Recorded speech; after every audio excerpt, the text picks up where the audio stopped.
Yo, what's poppin', people? This is the You Heard That New podcast. We're back for episode 9. Nine. Last one was with Kaya Baby. Shout out to the homegirl, representing Queens to the fullest. Queens got the money. Yeah, we've been off for a couple weeks. You know, just trying to get the show tightened up, figure out what we want to do for the rest of the year. But today it's me and my constituent, my partner in crime, my guy. What's going on, yo? Josh is here. Josh is to my left. We wait for Jae'won to chime in. Not no interview, but we just going to chop it up like we do in the office, Sahara East. Shout out to Sahara East. It's been a lot of things been going on since we last sat at the table, sat at the couch, and I don't know where you want to start, but we were talking off camera about something that the weather is breaking. So these things, these conversations, these happenings are going to start popping up more so than not. And I think we were talking about barbecue etiquette. Yeah, and right? Low and I have a very different feeling of barbecue etiquette. Yes. As somebody that used to host a shit ton of barbecues, I always, and shout out to my friends Jose, Ariel, Eliza. We used to all have apartments on the same floor in this building, Corona, and we owned the two of the apartments had rooftop decks. Nice. And so the rooftop decks were connected. Oh, y'all have money. You still got money, but y'all was getting to it. I thought I was making money then. Now I know what money is now. Right. I'm broke. Don't listen to me. You're doing all right. I'm doing okay. But we used to run our barbecues. We used to have the whole rooftop, and used to tell people, we will handle the food. Right. Bring a bottle. Right. When you bring your bottle, right, leave your bottle at the table with all the other liquor. Of course. Take your cup, drink. Yeah. Everybody's going to share in communal. It'll be communal alcohol. Yeah, of course. We will handle the food, and I'm a great cook. And that's not just me saying it. Everybody says it. And I've never had your food, so I can't really. Listen, I'll bring some ribs in one of these days, and I'll let you try. Okay. And my whole thing is, when you bring your bottle, you do not leave said bottle. You do not leave the bottle. You leave the bottle there. You do not try to take your bottle home with you. You don't leave with the bottle. You do not leave with the bottle. I leave with the bottle. I will leave with the bottle. As you see, our friend Low has a different sense of what you do with the alcohol. I do. I used to tell people, I'm like, yo, if you come here with a bottle and you leave with the bottle, you're never coming to our barbecue again. So I would not be welcome back to your establishment if I came with a bottle of Jameson, Douce, whatever the case is, and I took it if it was empty. If it wasn't empty. If it wasn't empty, no, and there was still some shit left, and I was drunk and I just walked out with it. You know, it's a hot summer night. We outside chilling. You know what I would do? You know what I would do next year? Because I had a friend who came. He got pretty drunk. He's my friend, and he knows who I'm talking to when I say he brought a bottle of Alizé and he brought a bottle of Hypnotic. What do you do when you have Alizé and Hypnotic? Well, you mix it. You create the Incredible Hulk. Yeah. Well, that was Hennessy and Hypnotic. You can still do the same. Well, no, Hennessy and Hypnotic isn't that Thug Passion? No. You're mistaking Thug Passion for Alizé Hypnotic is Thug Passion. No, Hennessy and Hypnotic is the Incredible Hulk. Alizé is some Tupac shit. Alizé and Hypnotic. Yeah, that's Thug Passion alone. Yeah. That's just Thug Passion. So alone. he brought Hypnotic and Henny, and he made Incredible Hulk. This was, what year was this? This had to have been like 20. If you're running around with... This is before kids. So this is 2015. If you're running around with Hypnotic, that's mid-2010. No, Hypnotic was done by then. And that's why we were all looking at him strange, Rigo. So he just had a fucking like... And he decided... A stockpile of it? And he decided to start doing Incredible Hulks. But he took his bottle... Yeah, a nigga like that, you let him take that. No. So the next year, we were like, yo, when you come, I gladly took the bottle. I was like, hey, we're going to put this right here. He brought Hypnotic again? Yeah, he brought a bottle of Henny. Oh, okay. And I was like, hey, we're going to take this, we're going to put this here. Yeah. We have tons of Henny. Yeah. And that's why I used to love doing my barbecues. You know, we have our drinks here, and that's how we got into the conversation. Right. Because before I used to have just alcohol on deck. Yeah. I would have to give away alcohol because I had so much alcohol. Because at the end of those barbecues, we would have at least cases, two folding tables full of alcohol, and half of it wasn't even touched.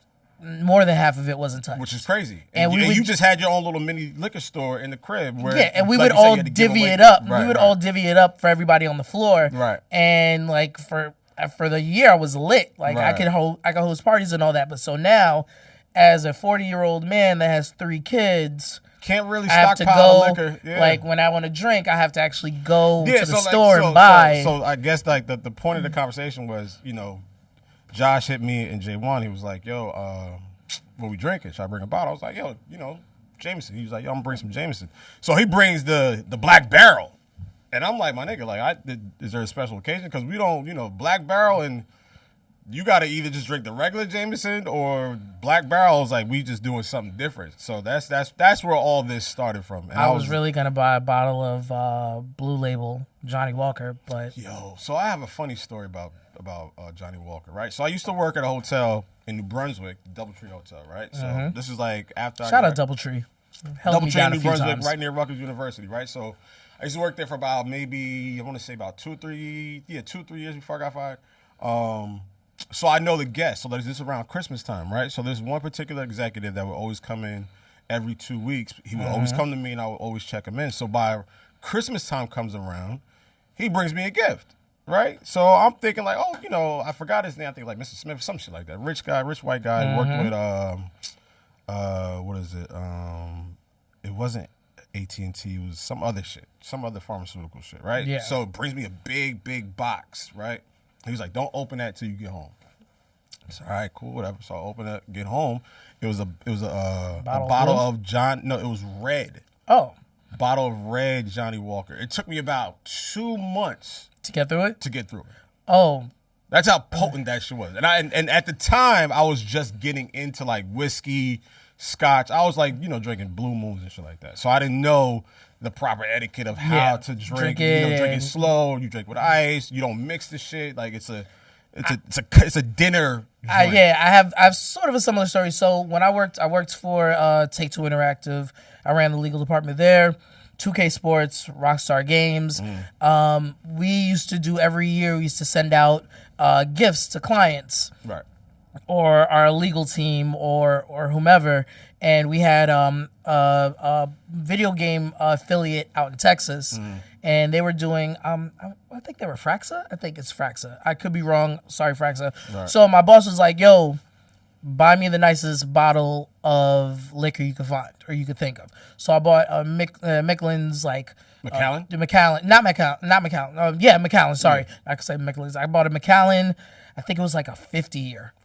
It was like $500. Jesus Christ. And This is a Christmas gift? yeah. Gotcha. And then my boss was like, "All right, we're gonna ship it out, but they're in Texas. You can't ship liquor to Texas. Oh, you can't? No, you can't ship liquor to Texas at all." So my boss was like, "I'm not a whiskey drinker like that." And he's like, "Do you want it?" And I was like, "Huh?" He's like, "Yeah, you can have it if you want." And I was like, How long Don't did you mind- finish it? I used to host a Christmas party for my boy Chuck. His birthday falls around Christmas, so we used to do like a friends giving, Christmas, Yeah. all that, and a birthday celebration. It took us 10 minutes. It took you 10 minutes We to finish finished a that bottle whole. of Macallan? It was like 8 of us. We finished that bottle so clean. What was the outcome of it? Oh, it was great. It was, No. I'm saying like the hangover, drunk. No like, hangover. did No, get- it did was. get It you was. drunk It's fast? smooth. Okay, It's just smooth, and it felt great. And it was one of those things. It's like I don't ever see myself buying myself a $500 That's like that. bottle, Like a kind of drunk like that is like you feel like you're rich for about 30, 45 minutes. and then it felt even better because it wasn't my money. It was corporate money. It's always a good time when you're not spending your own money. Yeah, man. So yeah, what else is going on? I saw Ebro gaslit you earlier this week. Yeah, so obviously I'm on Rap Life every Wednesday on Apple Music and YouTube. You can check out the past episodes. Shout out to Nick, Eddie, Nadeska, and of course the big homie Ebro and the whole Apple Music team over there. DeLorean, Trudy, Simone, everybody, Sasha. So this past week, the episode just dropped yesterday, right? And we were discussing Little Uzi Vert. Obviously, if you know the back history with Ebro and Little Uzi Vert popped up to Hot 97 about 10 years ago. He didn't want to freestyle for Ebro. Ebro wanted him to freestyle over some boom bap shit. Obviously, if you follow Uzi's career, you know that's not his texture. His. There are a lot of things Ebro said that I was like, I'll let him speak and whatever. But obviously, Uzi is a great artist. Great rapper when he wants to be. So the conversation was, we're not going to get Uzi to rap like a Pusha T or fucking JID or Corday or whatever the case is. We're not going to get Uzi to rap like that because obviously he has a record out right now, which is doing phenomenal on the charts. And the context of the clip that comes out, it says, oh, you know, we're not going to get, it was cut to the point where you didn't understand the context. And it comes in at saying, oh, you know, just like we're not going to get a classic album from Drake with Low wants. Mm-hmm. That wasn't the discussion. The discussion was we're not going to get Uzi to rap how we want him to rap. Yeah. Also, in context, when he said Drake doesn't have a classic album, he meant, my perspective was Drake doesn't have a rap bona fide classic album. That was what he was referring to. It wasn't me saying he doesn't have a classic album, because I do believe Take Care is a classic album. Nothing Was the Same is pretty close to that. Nothing Was the Same is pretty close. Take Care. Take Care is my classic I'll give you that album. one. Yeah, I'll give right. you that So one. that was the context of the clip. So that comes out. Drake sees it. Drake likes it. One of their homeboys, who I know, very, very close to the OVO fam. Damn near like the right hand dude. He hit you up? Yeah, he didn't hit me up. He just followed me after the clip comes out. OVO Mark. Hey, yo, Drake! Shout out to you. Come.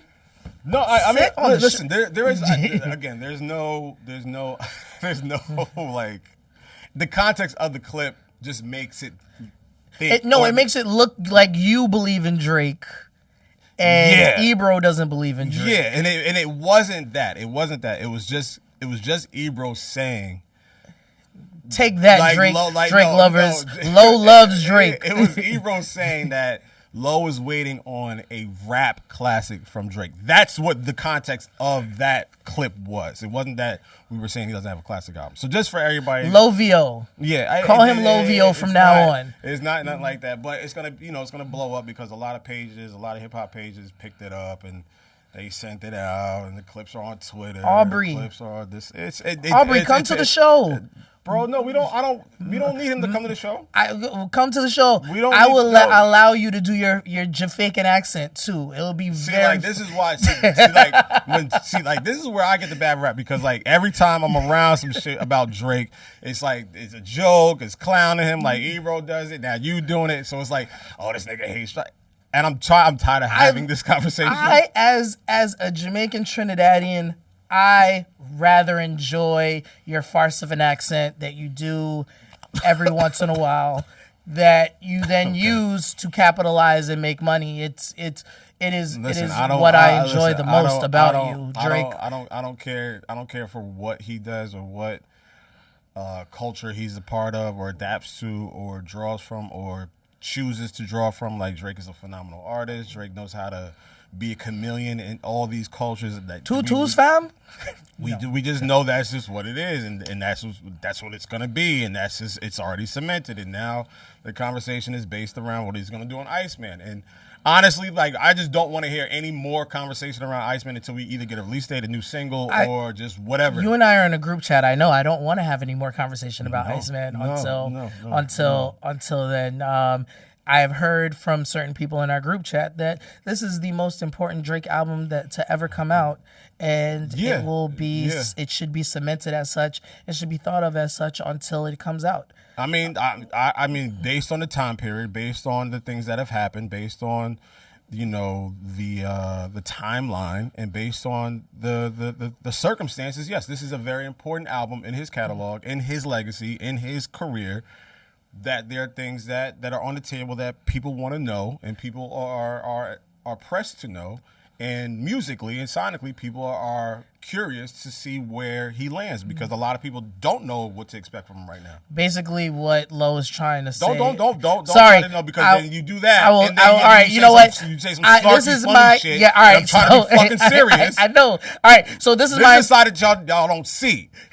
This is the side where I'm trying to be very, very professional and be very, very, open-ended and optimistic and very, casual with the conversation until I get the music, until the music sits in my hard drive or sits on my phone where I can divulge and really talk about it. But until then, I don't know what to expect from Homeboy. All right. Well, this is my interpretation of that. Crody, You got like y'all do this funny shit, and then because they're not gonna say nothing to you, right? They're not gonna jump on your Instagram. They're not gonna jump on your Twitter. This is like Friday. Shit. This is like Friday where Day Day's talking to like bro, like it's always me. They gonna do nothing to you. Yeah, they not gonna do nothing to you. They gonna come in. They gonna say they slick shit.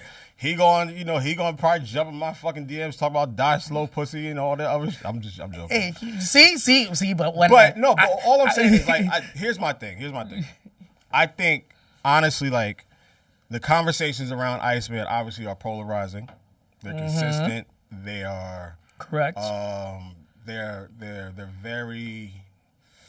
They're upper echelon conversations. They're only They're conversations meant for that sort of talent that we think Son is. And the thing is, and it goes back to how powerful he still is, and it goes back to how prominent he still is, right? It still goes back to that, the 15-year run and this, that, and the third, and the things he can do that other artists can't do. We all know that, and that's fine. But at a certain point, it's like, okay, cool. We've addressed the elephant in the room. We understand who he is and what he has represented for the last 15 years, just for Toronto culture and hip hop culture and rap itself or whatever the case is. Now it's like, okay, where is this gonna land within your baggage of material and discography? Like, where is this gonna land? And I think Ray Daniels said it. He was like, I don't think he's not to say he wasn't important, but they don't care. No, we still, because we're still having these conversations. Ray Daniels just says shit a lot of times just to... No, I mean, he's been around a long time, and his credentials are there. So, like, I don't agree with everything he says, but, like, he has some... he has cachet. Yeah, no, he does have cachet. We can't say he doesn't. I don't agree with everything the nigga says, but the nigga does have cachet. Sometimes he just says shit just to spark the interest. That's that's the game. That's what this game is. Yeah, no, I get that. Right. And then sometimes, he's doing it well. He's doing it well. He is doing it well. He's doing it very well. But yeah, I don't have... I mean... Maybe because I'm not the biggest, and I'm a fan of Drake, but I'm not the biggest Drake fan. So I just expect it to be good enough music so where it will garner interest from his fans and get spins. But am I expecting some major enlightening, oh my God, this is blueprint of its age, or Stillmatic, or I would love for it to be that, or even like a Miseducation, if we want to account for singing. You don't wish that the material of someone as to his caliber is bad. You don't wish that he fails. You don't wish that, this nigga can't do or X, Y, and Z. You don't wish it, right? There's a glimpse of you think it's gonna happen. Yeah. Right. There's a nugget of like, I don't think he could deliver. I don't think it's, I don't think he's up there or whatever the case is. There's always that little notion of conversation. But I don't wish for the nigga to plummet and just to creatively crash out. No, I don't wish for that. Yeah. I do wish for it to be a phenomenal project that we can discuss 15, 20 more years later, just like with some of the projects we talk about now. So I do wish for it to be great. But from the things that you do here, the singles and the verses and the collaborations, you kind of like it's like a seesaw. It's like, yo, where, like, what is it? It's not really. It's not really been a seesaw. The shit that he's dropped has not been good. It's not been up to it's. And this is less music supervisor ears. This is more consumer ears, where it's like, all right, this is cool, but all right, where the fuck are we going with this? Like, all right, like. Drake is doing, I said this to my cousins yesterday when we were at the gym. I was like, Drake is doing what, and I'm a Knicks fan for a lot of y'all, he's doing what Mike Brown is doing, where it's like it looks like he doesn't know what the fuck he's doing. He's just like throwing shit at the wall. I feel like right now for this last year or two, whatever that Drake's been dropping music, it's like, all right, let's just throw shit at the wall, see what sticks. See what people like. I mean, like it's been testing. It's been testing time for it, which is fine. Yeah, a lot of artists do that, so we can't just look at him like, oh well, this nigga like that. Those things happen. This has been a lot of field testing, though. Again, like I'm not trying to shoot the nigga bail because I'm one of his harshest critics, right? But a lot of the records that we do hear are those leaks and those unofficial, like those. I could see the theory behind that logic. I could see like, okay, let's act like this didn't come from us. Let's act like this. Let's see what the temperature is, like sonically, and you know what he's talking about. Let's see what it is. So I've always believed that they've done things to that degree of like, let's act like. You know what I'm saying? So I do get that, but we can't also glaze over the fact that this time last year he had the #1 album with P&D. I think he's one of those people that no matter what, he was going to have the #1 album.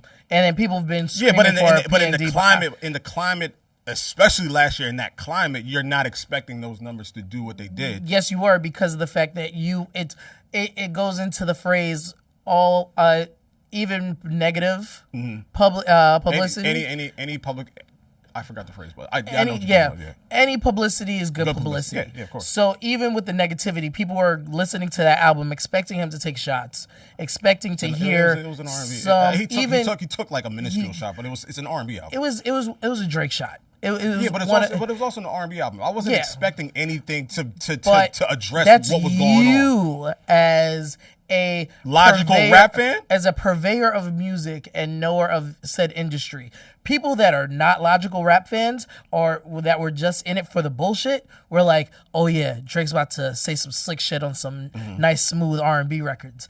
And that's what people were waiting and hearing for. And then luckily he had one. He had one on that song.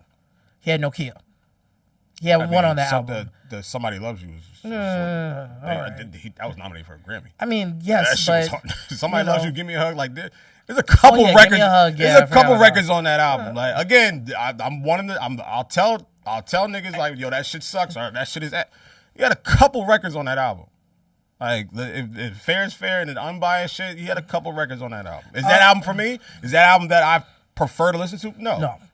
But I could pick about 3 or 4 that I'm playing this at the office. Well, going from one as J. Cole would say, supposed GOAT to another, Mr. Sean Carter. That was a good segue. Huh? That was a good segue. See, I got y'all. No, that was a good segue. The GOAT, Sean Carter, has changed his name. I forgot what it was called. Ebro told us what it was called. Like I'm sorry. Rob Mopprin did the whole thing about it on his YouTube channel. Make sure you shout out to Rob. I think the Odd Twine, whatever the fuck it is. That's that's the same format that he had when Reasonable Doubt came out about 30 years ago. And he's been dropping dropping singles for vinyls and streams on DSPs. So the first one he did was the original version of Dead Presidents, which is not on the album. No, it was never on. Yeah, it was on the album. But now it's available. It was on the bootleg. Yes, if you had the bootleg. But now it's on DSPs, and you could buy a vinyl, go stream it, and then he drops. I think it was like Dirt Off Your Shoulders, Nigga What Nigga Who. Yeah, I think it was something else. I think Nigga What Nigga Who was the last one. Yeah, that was the last one he did. Yeah. But the first indication of all this is when they dropped Dead Presidents, right? And that was the day 30 years ago to that release date. Yeah. And they launched the website jz30.com, right? So if you've been following all this, everybody's been clamoring for a new Jay-Z album, a verse, this, that, and the third. Clearly, if you are a Jay-Z fan, hip-hop fan to begin with, you know that this year marks the 30th anniversary of his first album, Reasonable Doubt, which came out June 25th, 1996. Yep. Right? So we're approaching that date in about 3 months. Yeah. 3 months. No. 4 months. I'm sorry. 4 months. Yeah, my math. Yeah. No, 3 months. 3 months. 3 months, right? Yeah, 3 months and about change. About 3 months and change. So there's theories. There's conspiracy theories. There's logics. There's ideas. There's everything that's been floating around. So we got one little nugget that everybody's been clamoring to, that the Barclays has been booked out for about 2 weeks in June, right? So the release date for Reasonable Doubt, like I just said, is June 25th. June 25th this year falls on, I believe that's a Saturday, Friday or Saturday. It's either a matter of fact, let me look it up. I think it's a Thursday. Either way, it works. I'll be there. So yes, June 25th falls on a Thursday. Not normally, but as you see nowadays, albums are released Thursday night, Friday morning. That leads us to believe that there could be a concert celebrating Reasonable Doubt 30 years, right? Correct. Heard murmurs and mumblings that there is a celebration, something is going to commemorate the 30-year anniversary of that project. Now we're hearing that there's an album being made. Now we're hearing that there's this, that, whatever the case is. And I went on Rap Life Review this week and I said that I am cool. I agree with you. If the last album that we got was 444, and that was what, 2016? 2016, which was probably his most adulted or adult, mature, financially fit album that everybody we got. says that. It's okay. I'm listening because it sounds like you have some disdain. No, I don't have disdain. Like I like 444. I don't think it was. You still got to live with it. You still got to. It still has to. Yeah, I get people saying you got to live with it. As somebody that's been in a relationship for 14 years. Four presidential tours. It's very much like, oh, you were in a relationship, you did some dirt, and now you are living with said dirt, and you're a nigga that finally said, hey, you know what, I'm gonna go see a therapist and talk about it. He did it on one song. Huh? He did that on one song. No, but like you can hear the whole thing, and it's just. But it was one song. Let's not glass that album as it was like the therapy session. No. But I don't want to glass that. I don't want to encase that album in this is his adult album because that's what everybody says. Like it's his adult album. I honestly think his adult album was. Adult album is maybe like the wrong, so like the mature. Even then I don't even. The growth. I think the growth album was Blueprint. Blueprint 2 or Blueprint, not Blueprint 2. Blueprint was his growth album, was his adult. Just rapping content, all of that. He was still on bullshit. His content, he was still on bullshit, but like you're 30 something on bullshit, meaning you're still young to be on bullshit, but now you are financially set to be on bullshit. And he was financially set. But no. We've had this conversation. You know, in your 20s, you're young. Yeah. But you have no bread. It's like 50-cent beer nights and trying to figure it out. And as an intern, his first album, 26. 26. He was up at 26. Yes, he isn't. I guarantee you, if you told to Jay-Z right now, you said, "Yo, do you want to be you now or do you want to be you at 26?" He would kill himself if he went back to 26.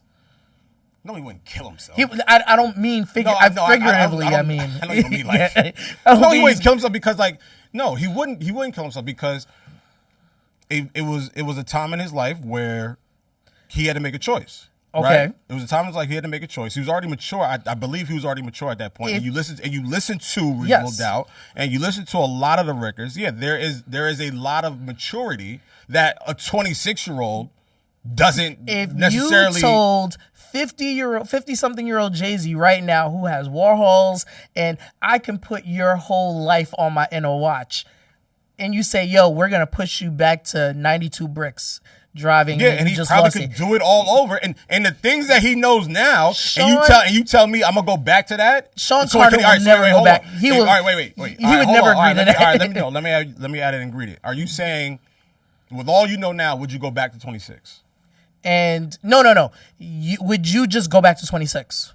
Not all you know, but would you trade your life now to go back to you being 26? In this present day? In his present day life now. Would you go to 26 now in this present day? Either or. Would you want to go back tonight? He's still going to be the same nigga. Yeah, you'll be the same nigga, but doesn't mean you'll have the same outcome. The same nigga is the same outcome. What does not mean what changes? That's why I asked you. Other things could change. That's why I'm asking you. Does he know what he knows now? And he's going back to let's say he doesn't know what he knows. Let's just say you go back, you forget everything.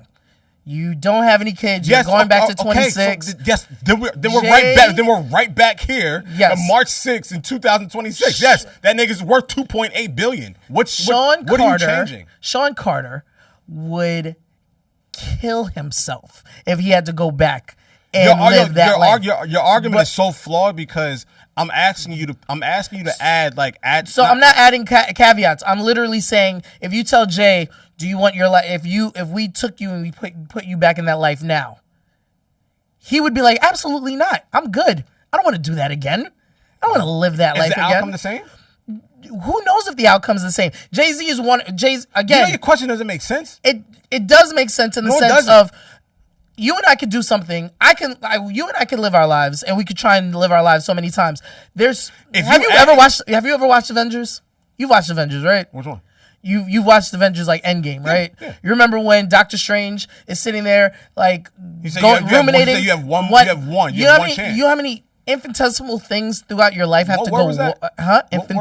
Infinitesimal amount of things. What does that mean? I just don't know. Infinitesimal means a large number of things past the point of a decimal. Infinitesimal, right there.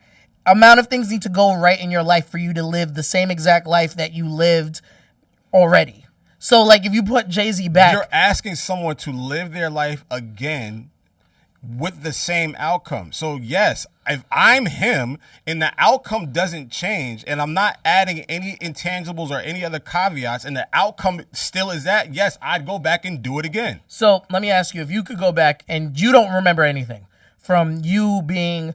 40-something-year-old now, and you is the outcome the same? No, it doesn't mean the outcome doesn't need to be the same. Anything could change because if you don't remember anything, then you're just going about living your life.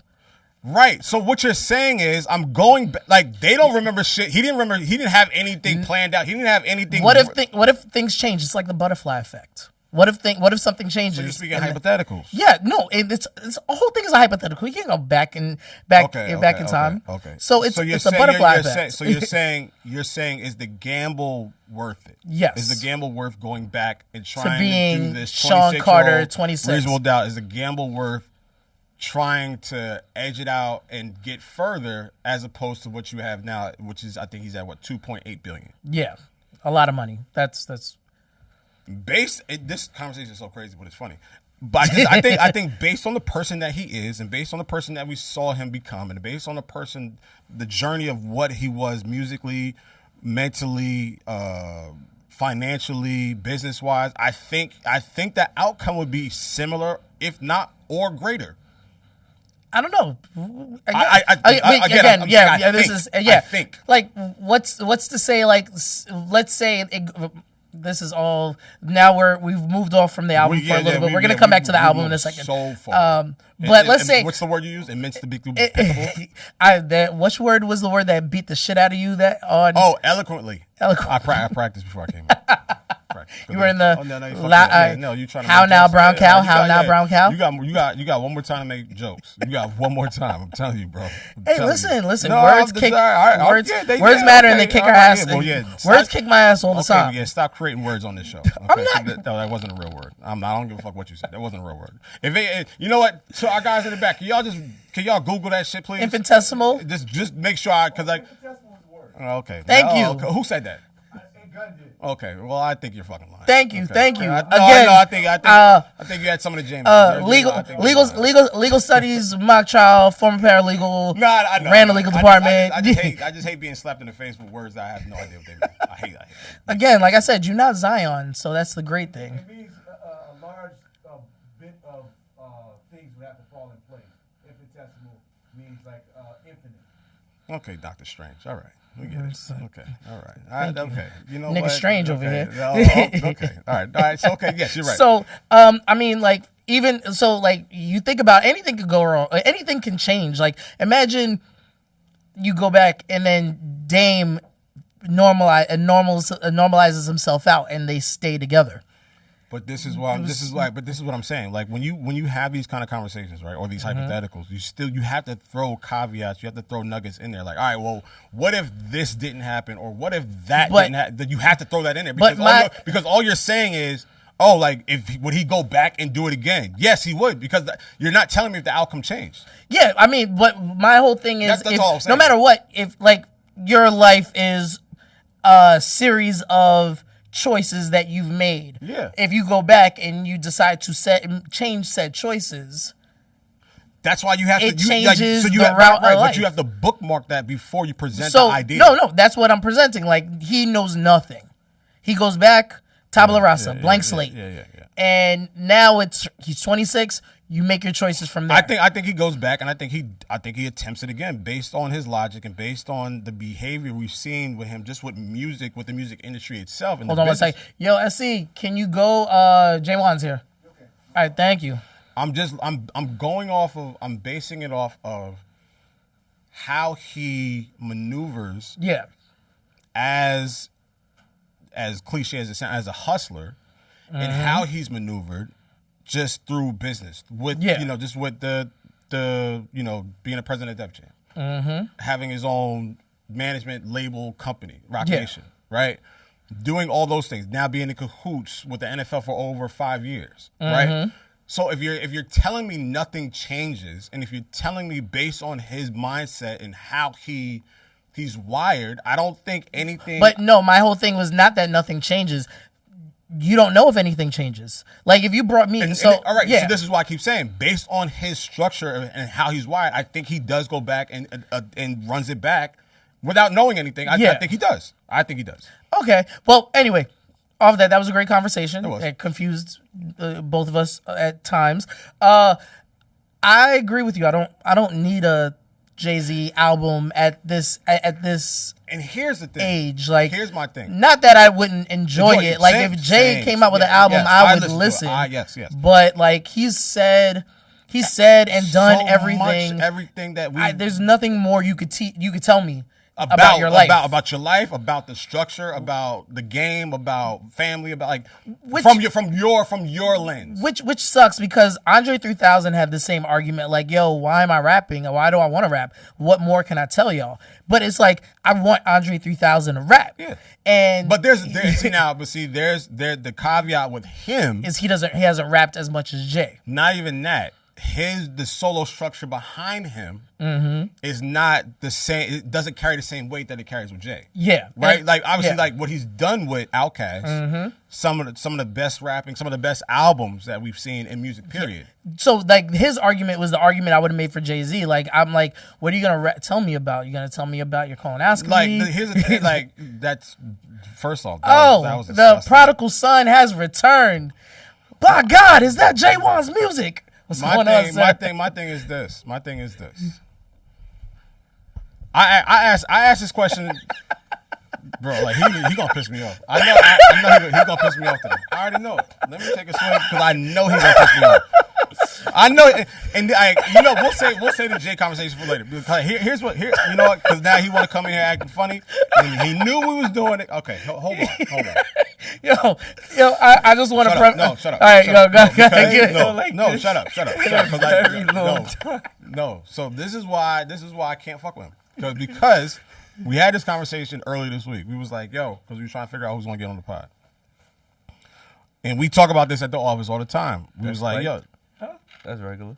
It's about to be spiked. Did you get a beer? What the rest? No, yes, please. Hey, take that. Yeah, you need a ginger ale. Like, don't even let him because I was about to ask you if you're going to. I know you're not going to the office because you probably gonna fall asleep. Yeah, you probably is. He's going to the office.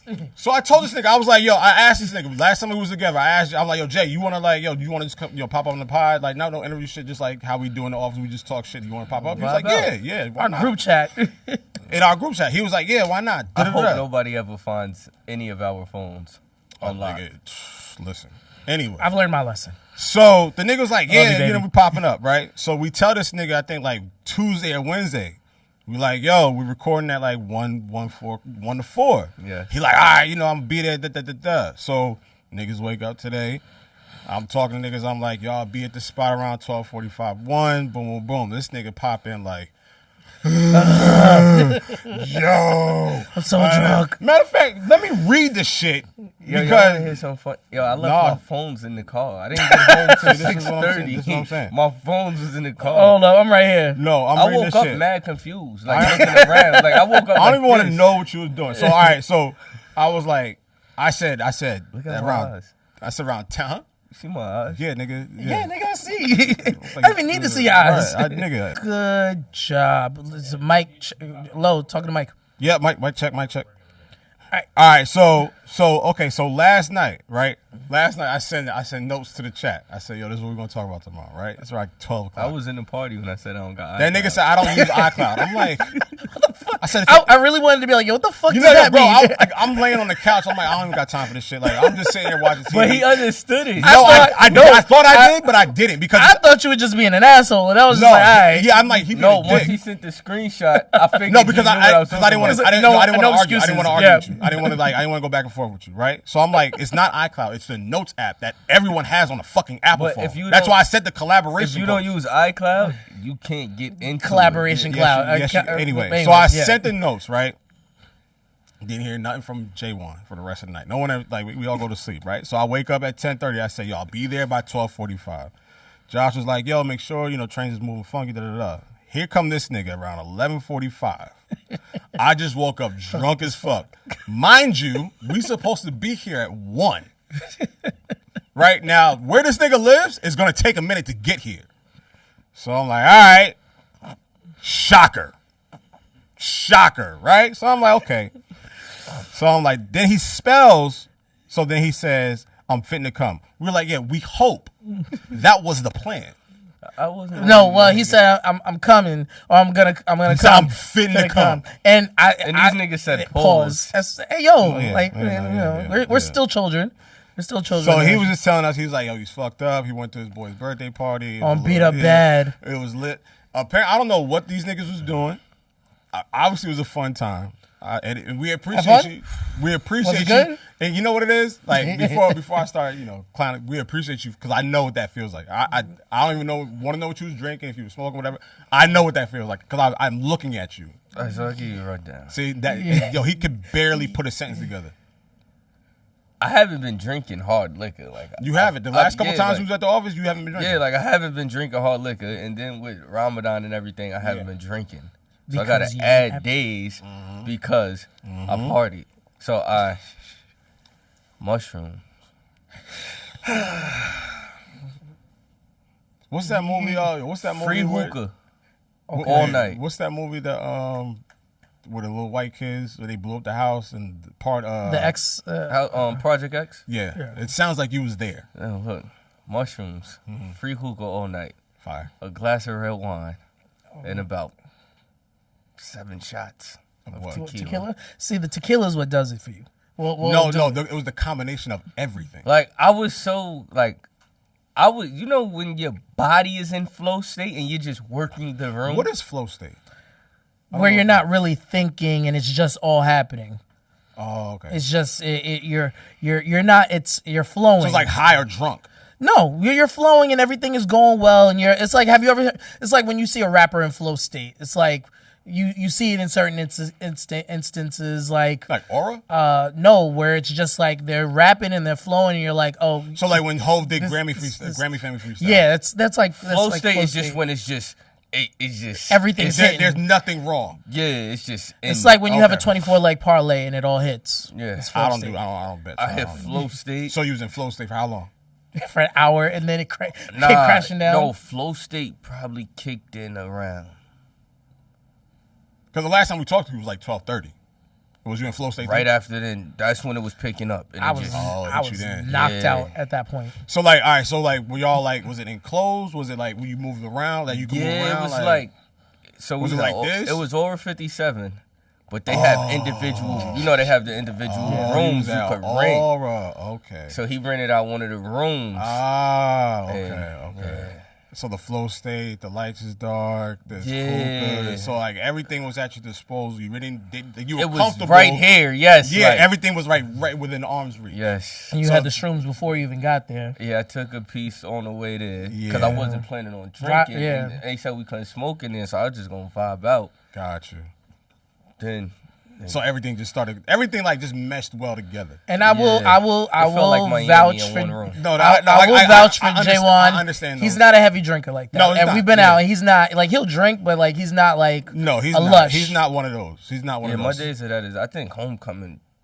Told me to said fuck that. This last homecoming, twisted my ankle strolling drunk.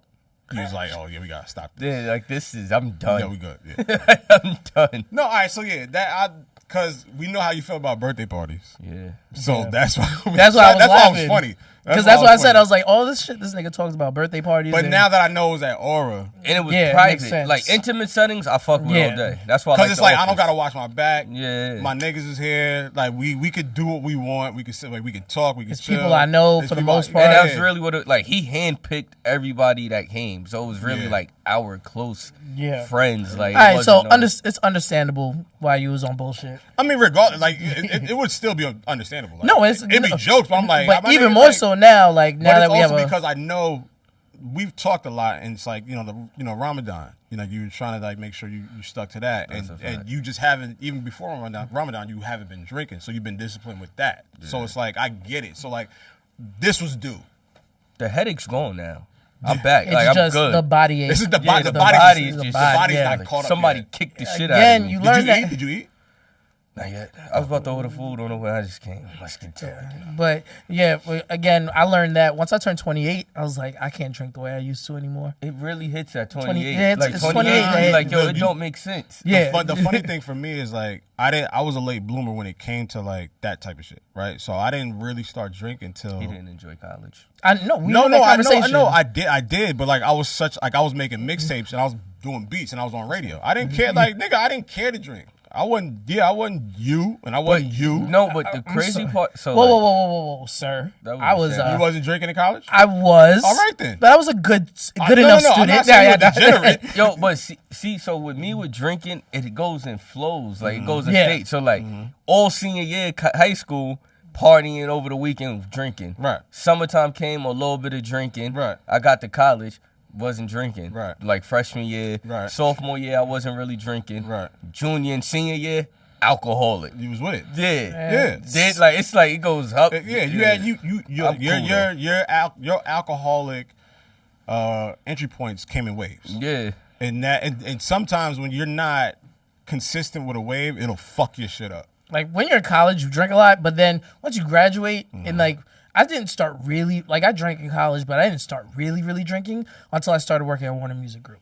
When I worked at Warner, when you in like fucking corporate settings. Corporate settings, because Yeah. everybody wants. Let's go have a meeting after lunch. Let's go. It's Let's like go to I have a Let's meeting go, after. yeah. To your point, best way I to get didn't, dirty yeah. on your coworkers, bro. I didn't start Listen, really.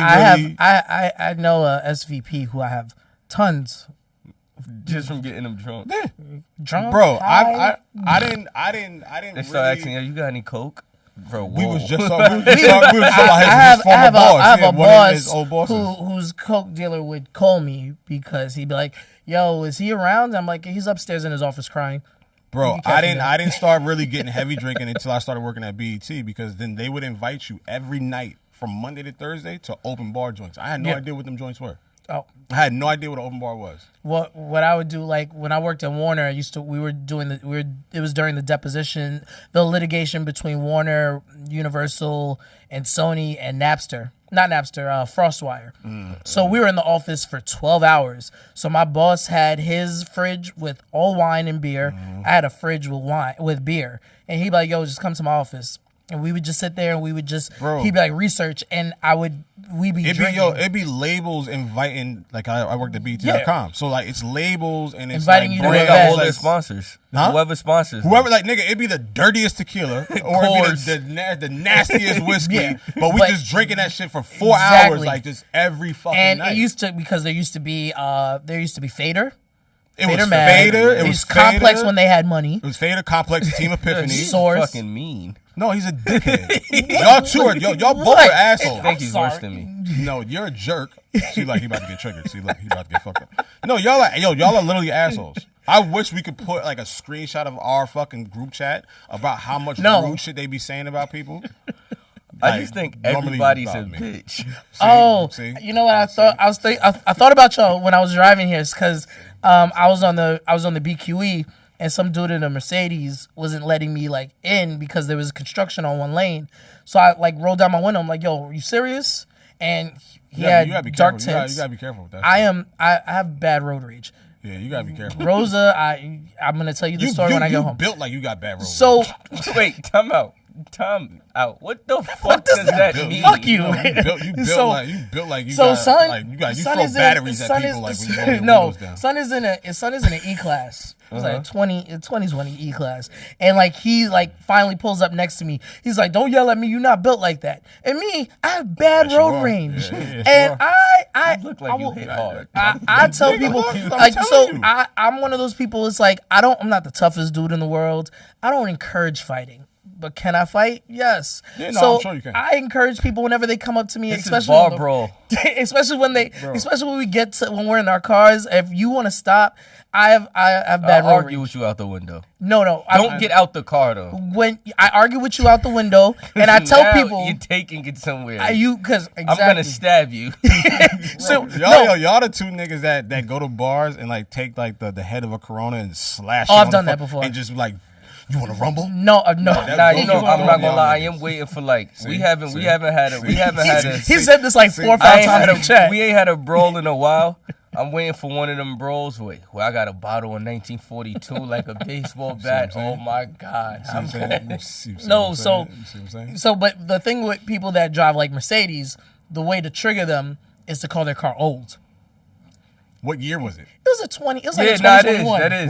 What year was it? It's a 2021. Yeah. But I was like, oh, drive your nice little. I knew it was a 2021. Wait, what kind of car you got? Huh? I have a Toyota Highlander, but as somebody. I don't think you should be talking. No. Nah, but with Mercedes niggas, if you tell a nigga in the Benz his car's okay. old, Yeah, like yeah. As a former, that shit triggers them. as a former BMW driver, Right. when anybody used old to call my- BMWs love, like that's like a beautiful No, thing. yeah, But an that- old yeah. Benz is like, yeah, But I'm but like, an old I'm Benz, like, yeah, but like, you if- tell yo, somebody, if if a you tell nigga somebody, if a nigga with a Toyota Highlander, like tell if me a nigga like, in a oh, Highlander God. could tell a nigga in a Benz your shit is old. I'm not gonna lie. and my car swear takes to is a God. 10th to fix it. Old- fix it yeah, Yeah, compared but to your nigga, car. Old I'll pepper Benz- spray your car.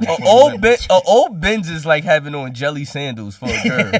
Like that shit is like you gotta like ew. Like, How is he getting reactions? like ew. So like I told him, I was like, yo, drive your little beat up 2016 out and get the fuck out of here. So he got angry. So he kept trying to inch towards me. How fast? Like were y'all going like slow? We were was doing that like right we were lane, doing that like right lane we were in the So y'all left- just, yeah, like, right inching lane. past each So other. we're in the we were doing like 40 and then it stopped. Wait, so you argue with a nigga doing 40? Yeah. Yeah. Again, so we stop because then there's traffic, and then he starts screaming like, "You're not built like that. You're white or not black? built like that." He black? He was Hispanic, and I was like, "Do you really?" I was like, "Yo, bro." Yeah, he got a I was machete like, in "Yo, that bro." car. I was like, traffic's not moving.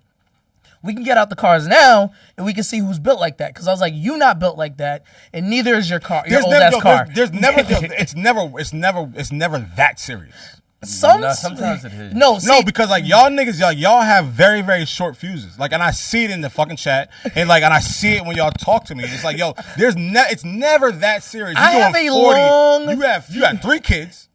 I have a long Right. fuse, but when it comes to road rage, I believe this is what I feel about cars. I hate traffic. Well, That's just me. Well, Like, that's go. Nigga, you're from Yonkers. They created traffic. Like But to get to the city, like it's nigga, not hard. Traffic should just be No, in your that's- blood. That's Now, not. I really don't understand, like, when people rubberneck. Why are you stopping it? If a car's pulled over, why are you going not- slow to it's- see it? Drive, Wait, motherfucker. you mean rubberneck? Wait, Like, rubberneck? it's called, like, Rubbernecking. rubbernecking. When Like, you you know, turn- that's legit what causes traffic. Say if somebody's pulled over on the side of Who something made that happened. term up? I don't know. Nah. It's just, no, That's it's a just been a term. term. Rubberneck? Yes, Yeah. rubbernecking. Just Jersey. That sounds like a white person made that. I'm sure. Rubberneck? Sure. Yes. Yeah, rubbernecking. No, that's disgusting. Yeah. And Like, Rubberneck. yo, bro, it's like, I mean, niggas just now driving you- slow. tailgating? Now you're No, making it's it not weird. tailgating. Now you're making it Tailgating weird. is that's what No, tailgating is. is you close Close as fuck. to you're on somebody's bumper. Rubbernecking is like you're legit turning driving around, slow to and then like your neck you needs to- go past whatever happened and you still watching looking, it. Like, and then your neck needs to flip Rubbernecking back. sounds like something they do in And- like fraternities for and hazing. Now you making Nah. it weird. Now you making it. No, so that's what it- yeah. so no, Yeah, both y'all I'm niggas fraternities. Yeah, I no, know I'm that. not a part I of. know I'm that. not a part of a Yeah, frat. yeah, I'm not a yeah. part of a frat. Yeah, He you know is. what rubbernecking is. You no, nasty no, Hey, fuck yo. no. But yeah, Yo, no. all right, so the walking version of rubbernecking would be equivalent to like when you walking and somebody do something and you still looking like even once you pass, it's like the fuck, Yeah. like Okay, it's, okay. Are I just never like all jokes aside. I just never Never heard the term. Yeah, Yeah, so I no, never- my It's a very real my term. thing. Yeah, I don't I care never about heard the term. traffic. My thing is, yo, we're driving like 1,000+ pound machines. Just be courteous. Let niggas through. I'm a courteous driver for the most part. Nigga sound like a farmer. And yeah, be courteous. Be courteous. Let people get through. Don't try and speed. Don't try and do none of that bullshit. Because a lot of people in this world are not that tough. A lot of y'all talk tough in your cars, and when somebody calls you out, and I say, "Yo," and I take your license plate, and I then find you. All right, Karen. Because I've done. Oh no, I've done that. I've done that before. Like I've taken somebody's license plate. I found out where they lived, and I popped up on them, and we had a conversation. I mean, it happens. What the fuck is wrong with you? Yeah, exactly. No, like that's how corporate people think. I'm gonna take your license plate, and I'm gonna find you. Like, like for what? Josh is really crazy. Like, no, Josh don't have it all here. Like, you know, like you. Like I thought you did it. Corporate Jamaican, like, because you got a lot of corporate tricks, but like you have Jamaican psychosis. I think all right. So here's my thing. I love how we just not talking about music. We talking about the bullshit. We'll get into music just now. We'll get into music later. You really think I'm crazy though? No, I don't think you're crazy. I think you lack awareness of common sense. That's what I think. Me? Yeah. How? I think you lack awareness of just common sense. Nah, I think no, because it'll be a random Tuesday at 5:00. Josh is doing whatever corporate schmuck shit he's doing. I'm on Twitter causing havoc or whatever. And he'll just come in the chat and be like, yo, I hate niggas. Like, what happened? I don't think that's a lack of awareness and common sense. No, and then he won't say why. No. He'll just be like, cuz. He states I why. I think a lot. I be thinking, bro, like, so for me, it'd be a collective of shit. Like, I'll be on Twitter. Watch. I'll be on Twitter, right? And I won't even be engaging. I'll just be scrolling and looking. No, I just be reading the shit that people say. Then it might be an interesting like topic. Yeah. Now I'll open a thread and just start looking at what niggas is saying. Right. And I really be saying it like this, like, nah, there's no way y'all this stupid, right? Right. Go to another subject. I say the same thing every day. See a random thought. I might go to Instagram. Now I might start thinking about some shit and be like, I come to the general consensus. Right. I really don't like niggas. Like, and niggas be stupid as fuck. Okay, so here's my thing. I gotta engage with white Twitter more. Like, I want to know what they talking about. White Twitter's worse. And hold on. White Twitter's not gonna like no, but white people, no, like, so, like, white people, they're stupid ain't shit that affects our culture. So, for me, it's all shits and giggles. Black people, like, black Twitter, the shit that they be, like, the conversations are stupid. Confederate flag in front of your face. I'm tired of hearing about black men don't protect black women. Black women could like tall men, niggas with money, niggas with XYZ. But as soon as a black man say he like skinny bitches, he like light skinned women, he like dark skinned women. Oh, you don't like black women, bro. Y'all can have preferences. Why can't I have preferences? Okay, so in those arguments. So let's talk about this. Then niggas start talking about music, right? Okay, hold on. Hold on. Can we get to this real quick? The classic album argument, right? Okay. All right. What's the classic album? Nobody is able to articulate what a classic album actually is. Okay. Niggas would be like, well, journalists and scholars said this is a classic album because of this, and then they comes to the standpoint, all right, so you're basically saying you only believe this is a classic album because a person with a voice made you feel this way about an album. You didn't come to your own personal belief of that. Okay. You niggas are stupid. Like, a lot of this shit is just a matter of one person having the ability to say something and niggas believe it. Okay. All of this shit is stupid. Looking at Low's face while you're making these astute points, and Low's like, okay, right, yeah, I see you. We argued in the I know about a classic album, and Low only point was, I can't name 5 songs off of it, so it's not a classic album. I will tell you, Jada, your son loves you a lot.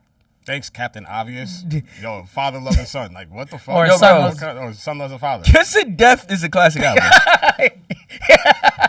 And it's fucked up. And I'm not laughing, Kiss. I'm not laughing. The songs that I would skip on them, that I said it skips, Hot Sauce to Go, Getting It In, and Shine.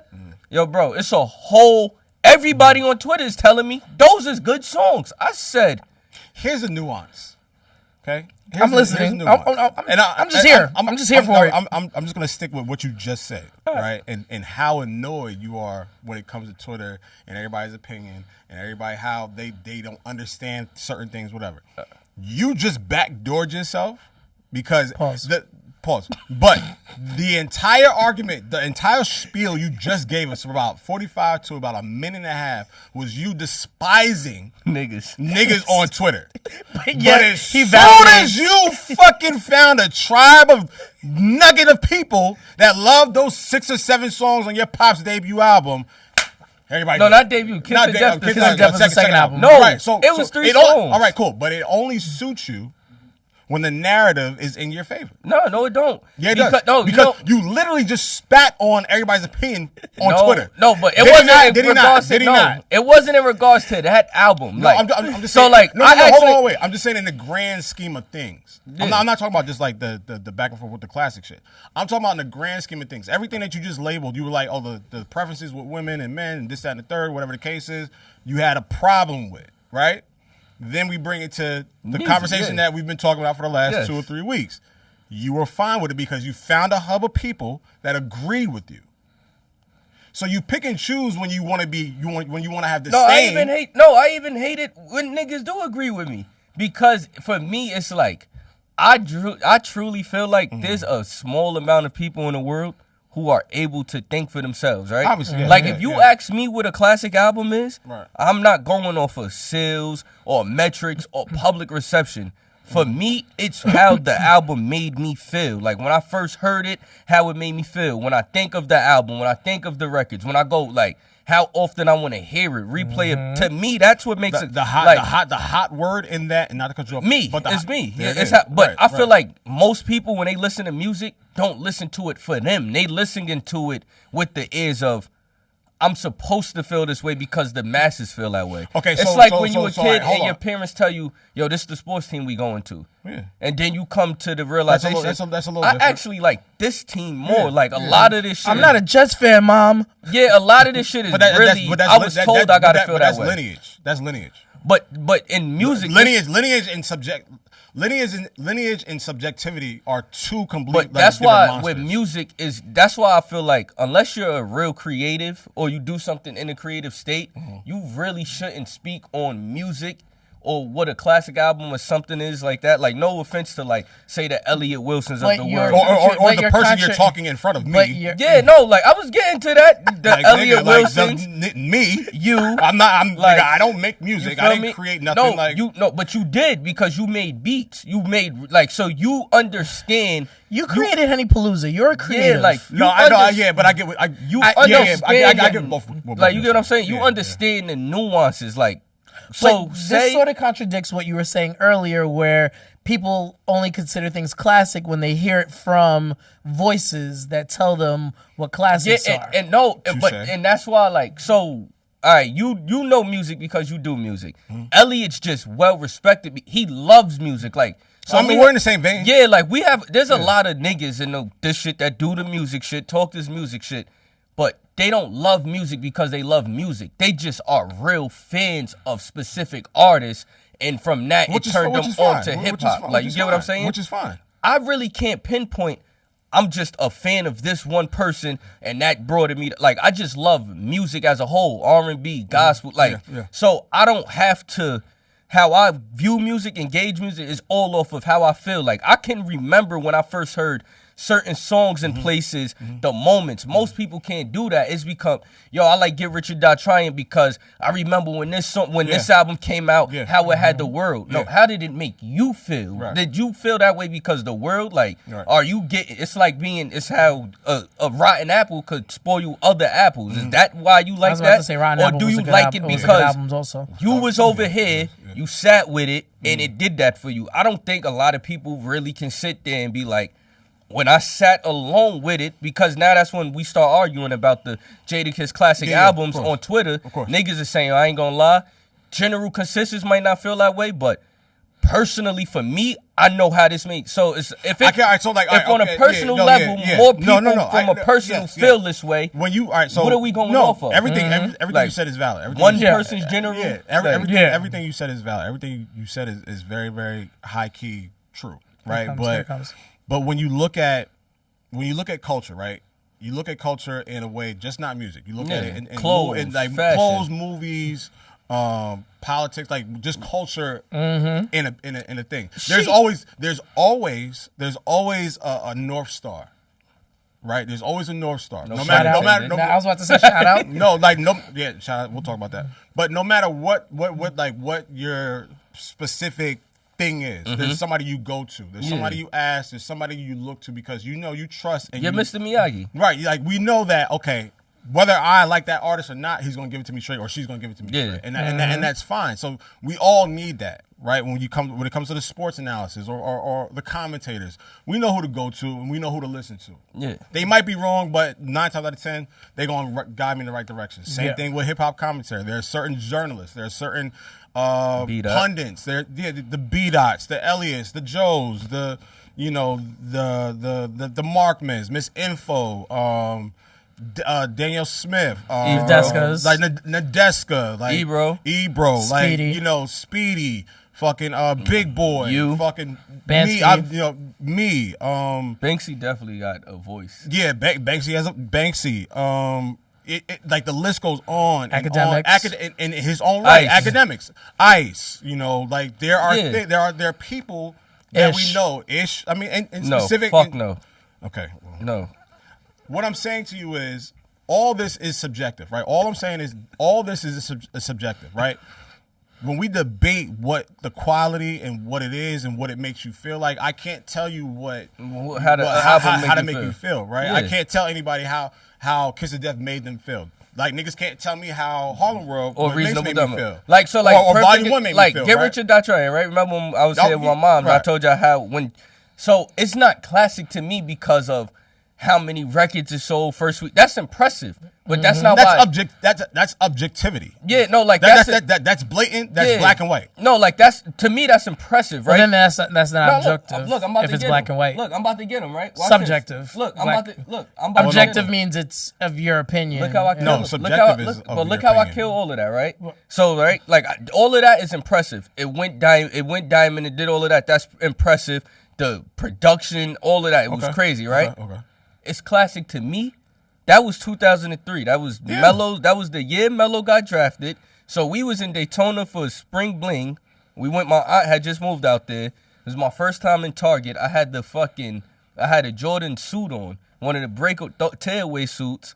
My mom bought me and her that album, but I remember just hearing the album and how it felt. No one. That's why it's classic to me. All right, but no one's going to take that away from you. No, but most people don't have those with music. Like they're like it's legit. A lot of people shit is tied to a bias or a person they just value saying it and they just run with that and they don't create their own why they feel a way they do. Like Nellyville is a classic album, quote unquote, because it went diamond, right? That's considered a classic album, Nellyville. No, you mean I don't think Country Grammar. Most people can't tell you no songs on there other than EI. I don't think. You get what I'm saying? I don't think it was ever considered. That's considered a classic. I don't consider. As somebody that bought that album, I listened to the album front to back. I love that album. I wouldn't consider it. No, classic. One of the highest hip hop selling albums of all time. But that's what. For the most part, people's gonna argue that's a classic because of sales. That's why a lot of this shit with me is skewed. Like music has went from what does it make you feel like to what did it do number wise, and niggas start determining classics. Here's the issue. And I'm not trying to pinpoint you. And Ambition is a classic album. Who? Ambition. Wale. Classic album. Yeah. To me. Yeah, no, that is a bona fide classic. And it's nothing nobody can, even if it didn't sell a lot. That is a classic album. I agree. That is Wale's I think that's actually my favorite Wale album. No, that's my favorite. Next to Everything Is a Lot, that's my favorite Wale album. I actually like the first Wale album too. The Attention Deficit? Yep. That was cool. Like that was we're getting off topic. Very DC coded, but yeah. Yeah, but what I'm saying is I can't tell you how Get Rich or Die Trying made you feel when it came out. Nobody could tell you how Reasonable Doubt made you feel. Right. Well, not even that. Volume 1.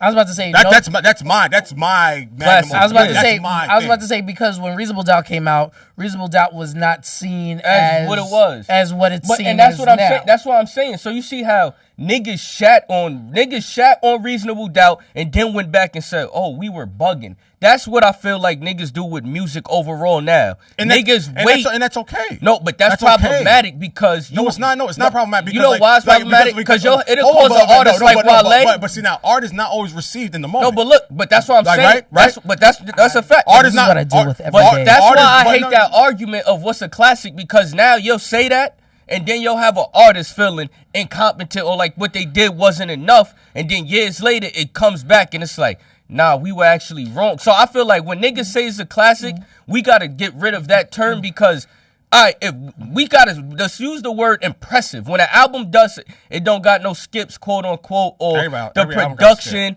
or something. But see, like that goes. You get what I'm saying? That's impressive. not the control. But that ain't what's classic to me. Like I will. Classic is one of the biggest caveats of classic is longevity and replay value, impact, and legacy. But a lot of classics are not being replayed. In like what classic? To you. No, hold on, wait, hold on, wait. We all travel. I don't hear niggas playing these quote unquote classic albums often. But let me I've been ask in you, many settings. What do you think is a classic album that you haven't seen that has replay value? That you haven't seen have replay value? No, I'm not saying it don't. I'm saying it's not being replayed often. So Doggy Style, I have not, and I've been in places and settings around the world where I don't see that's being played too much. Doggy Style gets okay. Like in interpersonal settings. Okay. The Chronic. You get what I'm saying? Now I might. Now you might played. You might pull up on not just one song. I'm talking about the body of work in its entirety. But the thing is that doesn't negate the fact of the quality of the work. No, but that's what I'm saying. That's why I said I don't like the word classic.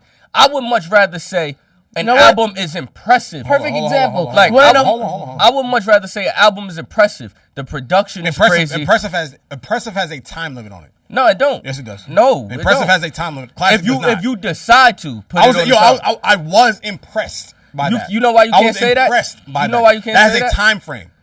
I don't. Classic does not have a time frame on it. Classic is longevity. Journalist major. Classic is legacy. He was. Classic is everlasting. Classic is timeless. I like me saying I was impressed by something. Oh, I was. Oh, that's impressive. No, it's impressive all around. For a moment. No, it's impressive. For a moment. It's for impressive. A moment. It left an impression. It's impressionable. It left an impression. It was impression. impressionable. It made an impression on me. Hey, I don't exist here. It made an impression everlasting impression on you. An everlasting impression. Can something leave an everlasting impression? Yes. So but that's not classic. That's not. It does not hold the same weight as classic. A fucking Thunderbird car had left an underlasting impression. That's a classic car. That's a classic car. I mean, that's a classic car that most people wouldn't buy, even if they could buy it. It's a classic car. Most people would not buy it, even if they could. In the if skeleton you could of buy one right now, the Thunderbird is still in the skeleton of cars today. Yo, I'm not gonna lie. That's longevity and legacy. It may be the artist in me. I don't like certain words, right? Because words mean a lot. No, if you use words mean a lot. And if you use the word classic right now for this year, something happens this year, you be like, yo, that's classic. We're putting we're saying something is gonna matter years from now. Which is why I say let me finish. Which is why I say it's timeless. We're saying something's gonna matter year from now, and that may not be the case, but it can leave this will leave an everlasting impression moving forward. Well, but it might not matter, but it left an everlasting impression. No. So when it's mentioned, we could be like, nah, we could go back to we could say, oh, yeah, that was impressive. We could have a conversation about it, and we could use it as a reference point. But classic is very that's a very it's a weird word with me. I knew this was gonna happen. So this is why I get everything he's saying. Like, he's not bugging. But we're sort of. I know you have like a runner. You have a little runner schedule. No, I mean we went through it. Like we already touched the classic shit. So we touched. we haven't. So what would you give me? What your classic album would be? I mean, no. I don't want the normal. Reasonable Doubt, Volume 1. Give us some classics that niggas are not saying, like, that you wouldn't think is a classic. Like, people wouldn't beaten path. Mixtape or album? Album. Oh, album or mixtape, either or. It doesn't matter. Oh, wait, it has to be rap? No. I mean, music how you feel? Music. Some Nights by Fun. Yes. Classic. All right. Yes. Some Nights by Fun. Classic. Okay. It's left an everlasting impression on me. That For what was many- that, for many- that's 2012, right? No, that's 2018, I think. Huh? Wait, no. I'm sorry. No, 2016, no. 2014. It's in that area. No. You're right. It was before. It's that. left an everlasting impression. But that Because you were like just becoming an adult at that point. Yeah, like Like Or you nigga, were Jeff close to Basker produced on that album. If you No, know I who Jeff know. Basker is, he was Yeah, on. like- he No, produ- I know. I think that was like 2012, I'm looking at it right now. 2011. 2011, 2012. Yeah. All right. So some fun. I get it. Some Nights by Fun. I was in Williamsburg a lot around that time, so I understand. Jamie Foxx, Unpredictable. Yes. See, so the definition of classic, judged over a period of time to be of the highest quality and outstanding of its kind.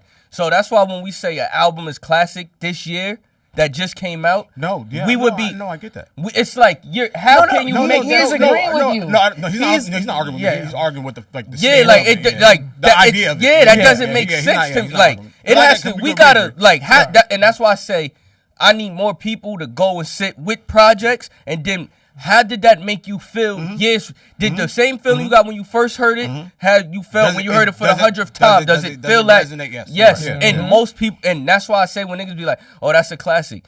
You only saying that now. Niggas are saying that because of the numbers. A person told them that it's a. You didn't. You don't feel that way. Like I can go listen to Get Rich or Die Trying today, and I feel how I felt when I first heard it. Obviously. I go listen to fucking Black Album before it didn't hit me, but when I finally heard, oh no, this is like you get what I will also say that's how I feel about you. I will also say Jaewon has very great rapper hands. Like got rapper hands. that off. No, but the thing with me is it's like, all right, cool. You've made valid points about, especially about emotion and texture of what this project is, like the quality of the project, the long lasting impression of the the project, included with the numbers, and you know that's always going to be a standstill point with these things. But there are people that are not as invested as you, me, Ebro, Rob Markman, Nadeska, Scotty them niggas Bean. need to shut the fuck up then. like y'all niggas need to shut the fuck up. Shut the fuck up on Twitter. You niggas who do not care about right there, you niggas who do not care about music and how it makes you feel, the emotion it evokes and all. Shut the fuck up talking about music. You niggas who only like artists because of where they're from or how they dress or the shit they showing off and cause y'all from the same city, shut the fuck up. Cause it's niggas like me, like Josh, like this nigga, Low, who really love music. I love music from everywhere, artists from everywhere. For reasons you niggas from these places that some of this shit originated probably couldn't comprehend. Do you niggas understand how Drummer Boy drums sound rusty? But his bass is better than Pharrell's. But Pharrell's is so light and eloquent that it feels like sex. You niggas don't understand music like this. Shut the fuck up when talking about music. Like, y'all niggas don't have a voice. Fuck. Hold on. Round of applause for that conversation. For that. I agree monologue. with Pharrell's drums. But the other side of that pillow is this. And the cooler side of the pillow. I'm sorry, the cooler side of, I mean both. Yeah, it's the same thing. I just wanted to add cooler. But regardless is the conversations about how music is consumed, how music is created, how music is presented, right? There's things that get lost in translation. There are things that people don't that are on the other side of the mountain that we understand, that we know, that may not get it. And I think sometimes their opinion gets louder because we shun it based on what your rant just was, right? And I get it. Lil Yachty, shut the fuck up. And I'm trying to be the mature one because that was my new thing with 2026, and not trying to be an asshole and not try to have those kind of rants which you're justified with. But at the same time, it's like the I didn't hear you. No, he just told niggas shut the fuck up. He What told Lil did you Yachty say? shut the fuck up. Oh, okay. I wasn't too sure. But the bridge is the bridge in these conversations are broken. right? Unfortunately, the bridge in these conversations are broken, and sometimes You're about to both sides us right now. no. And I'm trying to be very, very like just like militant in how I look at both sides, and I'm not trying to be the get off my lawn, fuck y'all niggas don't understand music, this and the third. I'm not trying to be that guy. Sometimes you have to be that guy. I've been that guy for a long time, but I understand. Yeah. I understand that people they highlight their voice or they scream louder when the other side just doesn't choose to listen.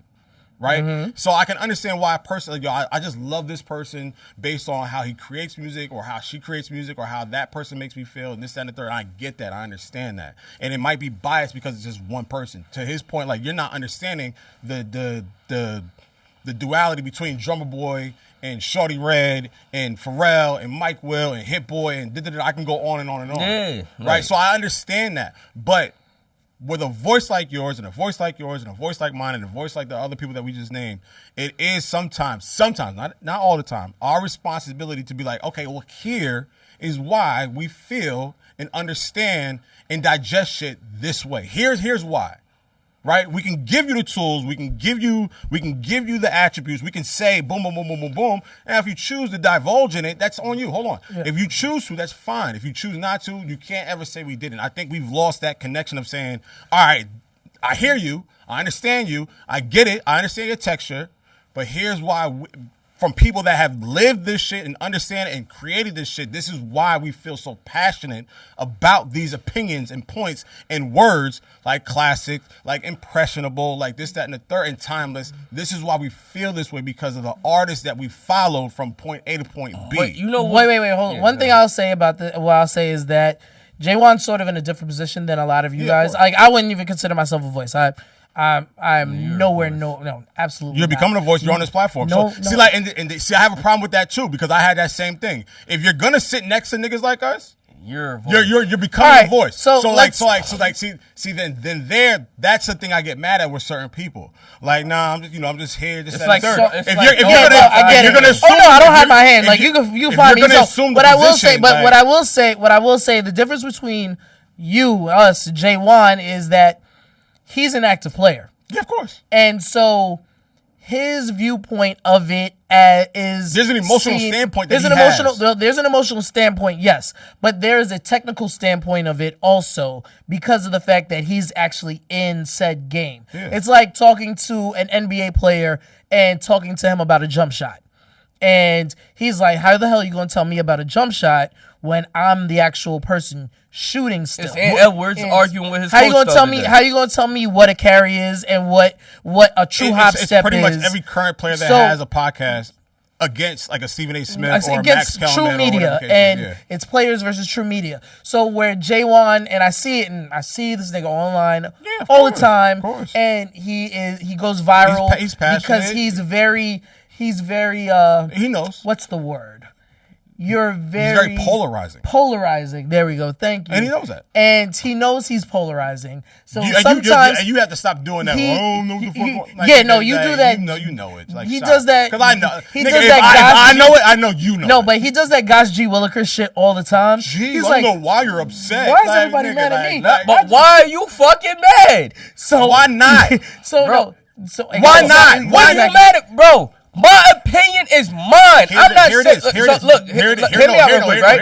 If you say something and I don't agree with it, all I have to do, scroll past it. You don't like. I'm not attacking. Give me 1 second. I'm not attacking you with anger or rage because of your opinion. Did you just get to social media? Wait, hold on. Did you just get here? Hold on, Low. Wait. Jaewon, did you not just say, sometimes I just get on my phone, I start scrolling, and then I just stop. These niggas is bitches. These niggas is bitches. I hate these niggas. That's literally emotion. No, and then it is. But I'm not responding to you like, yo, you fucking idiot. Bro, I don't. Jaewon, I follow you. Yes, you do. If you said something No. Yeah, I'm not. I'm say something to me. I'm a shoot bill. All right. You act like I don't just go. I don't jump in your shit. Yo, you fucking know. No, he don't jump on me. He don't do that. I'm actually respectful as fuck. I will shoot him bill. Yeah, I'll shoot you bill on that one. Yeah, I agree with that one. Yo, bro, nigga, I be having like the most calmest conversation. Like if I could and determine then niggas jump out the window on you, and then it just goes, all right, That's when it just clicks because it's like what I will say, I do enjoy about you is that after a while, when you see shit is going left, Let it go. you're like, yo, all right, you know what? That's your opinion. I respect your opinion. This is my capital M-Y opinion. There has to be, and this is to everybody, not just, but that's my thing, and that's the point I was saying in the chat earlier, right? They're used to celebrity kids. It's like when the lady told LeBron, just shut up and play ball. Yeah. They're used to celebrity kids not saying anything or being outspoken. Right. So when they see it, it becomes problematic, right? But this is why I say people got to just shut the fuck up because let me give you an example. You can't relinquish. No, I'm just to that point. I have to land a plane for you to get what I'm saying. I'm just saying, just to that caveat, you can't relinquish people's First Amendment, like freedom of speech. No, I'm not. You can't silence. They gotta shut the fuck up. They don't have to. No, when speaking on people that on people or shit that they have no understanding of, because right. When celebrity kids don't do shit and they just running around spending their parents' money or they have a falling out with their parent over financial shit, you got niggas on Twitter all day, that nigga need to go get a job, nigga need to do this, right? That ain't true. No, you'll have niggas saying that. Then when the niggas doing other shit, you only got that because y'all niggas just be mad, bro. A lot of niggas really mad. Why does that cut deep for you? Because it's like, why? It's like y'all don't know what y'all like. It's like you like the shit. Why does that matter? It don't matter. It do. My point is, what I'm doing don't matter. Like, if I don't matter that much, why are you going out of your way to tell me about me? Yeah, tell me about me. You don't know me to speak on me. Like, I don't know about you. So it's like what the fuck? But that's with everybody, right? Niggas used to kill King on Instagram and Twitter. Oh, this nigga want to be a thug. He want to do this. Then now they got the situation with 50 Cent.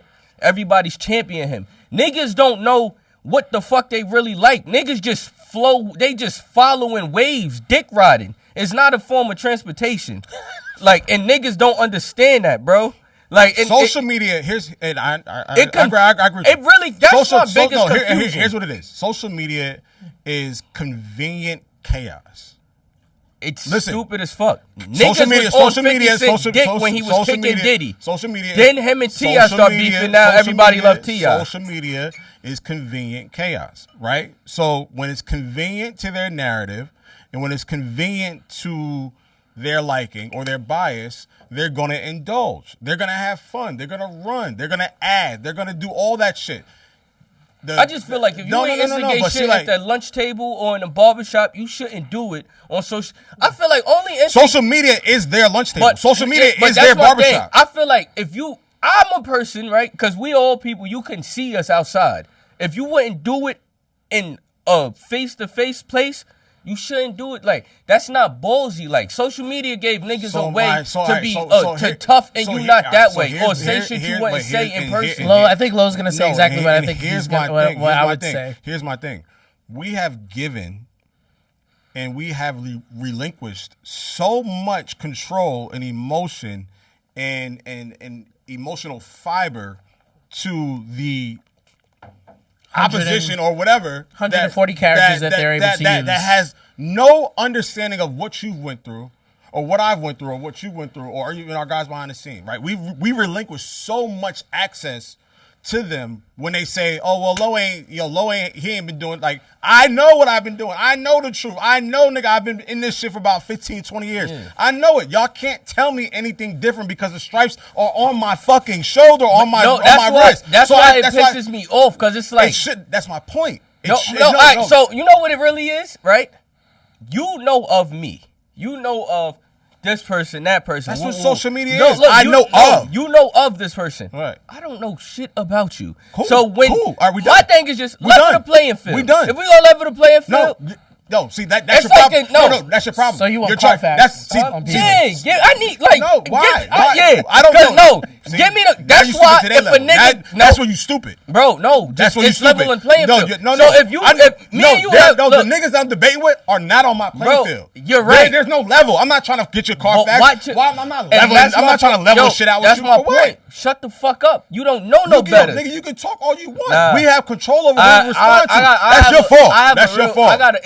But you You're gotta think about you're it. a glutton for punishment. No, you gotta think about that. You're a glutton for punishment. I've been living my whole life. That's cool. With And niggas continue telling to me live about who you me. are. Like, bitch, shut the fuck up. So- Like, So all right, so you're not used to it by now? it's annoying. Well- You're not used to it by now? No. How old are you? 29. That sounds like a personal problem, my nigga. No, it ain't that I'm not used to it. It's just No, you're there's not. it's a I level will. of like. I will. What, I hold wouldn't on. do it to you. Hold on, Jay.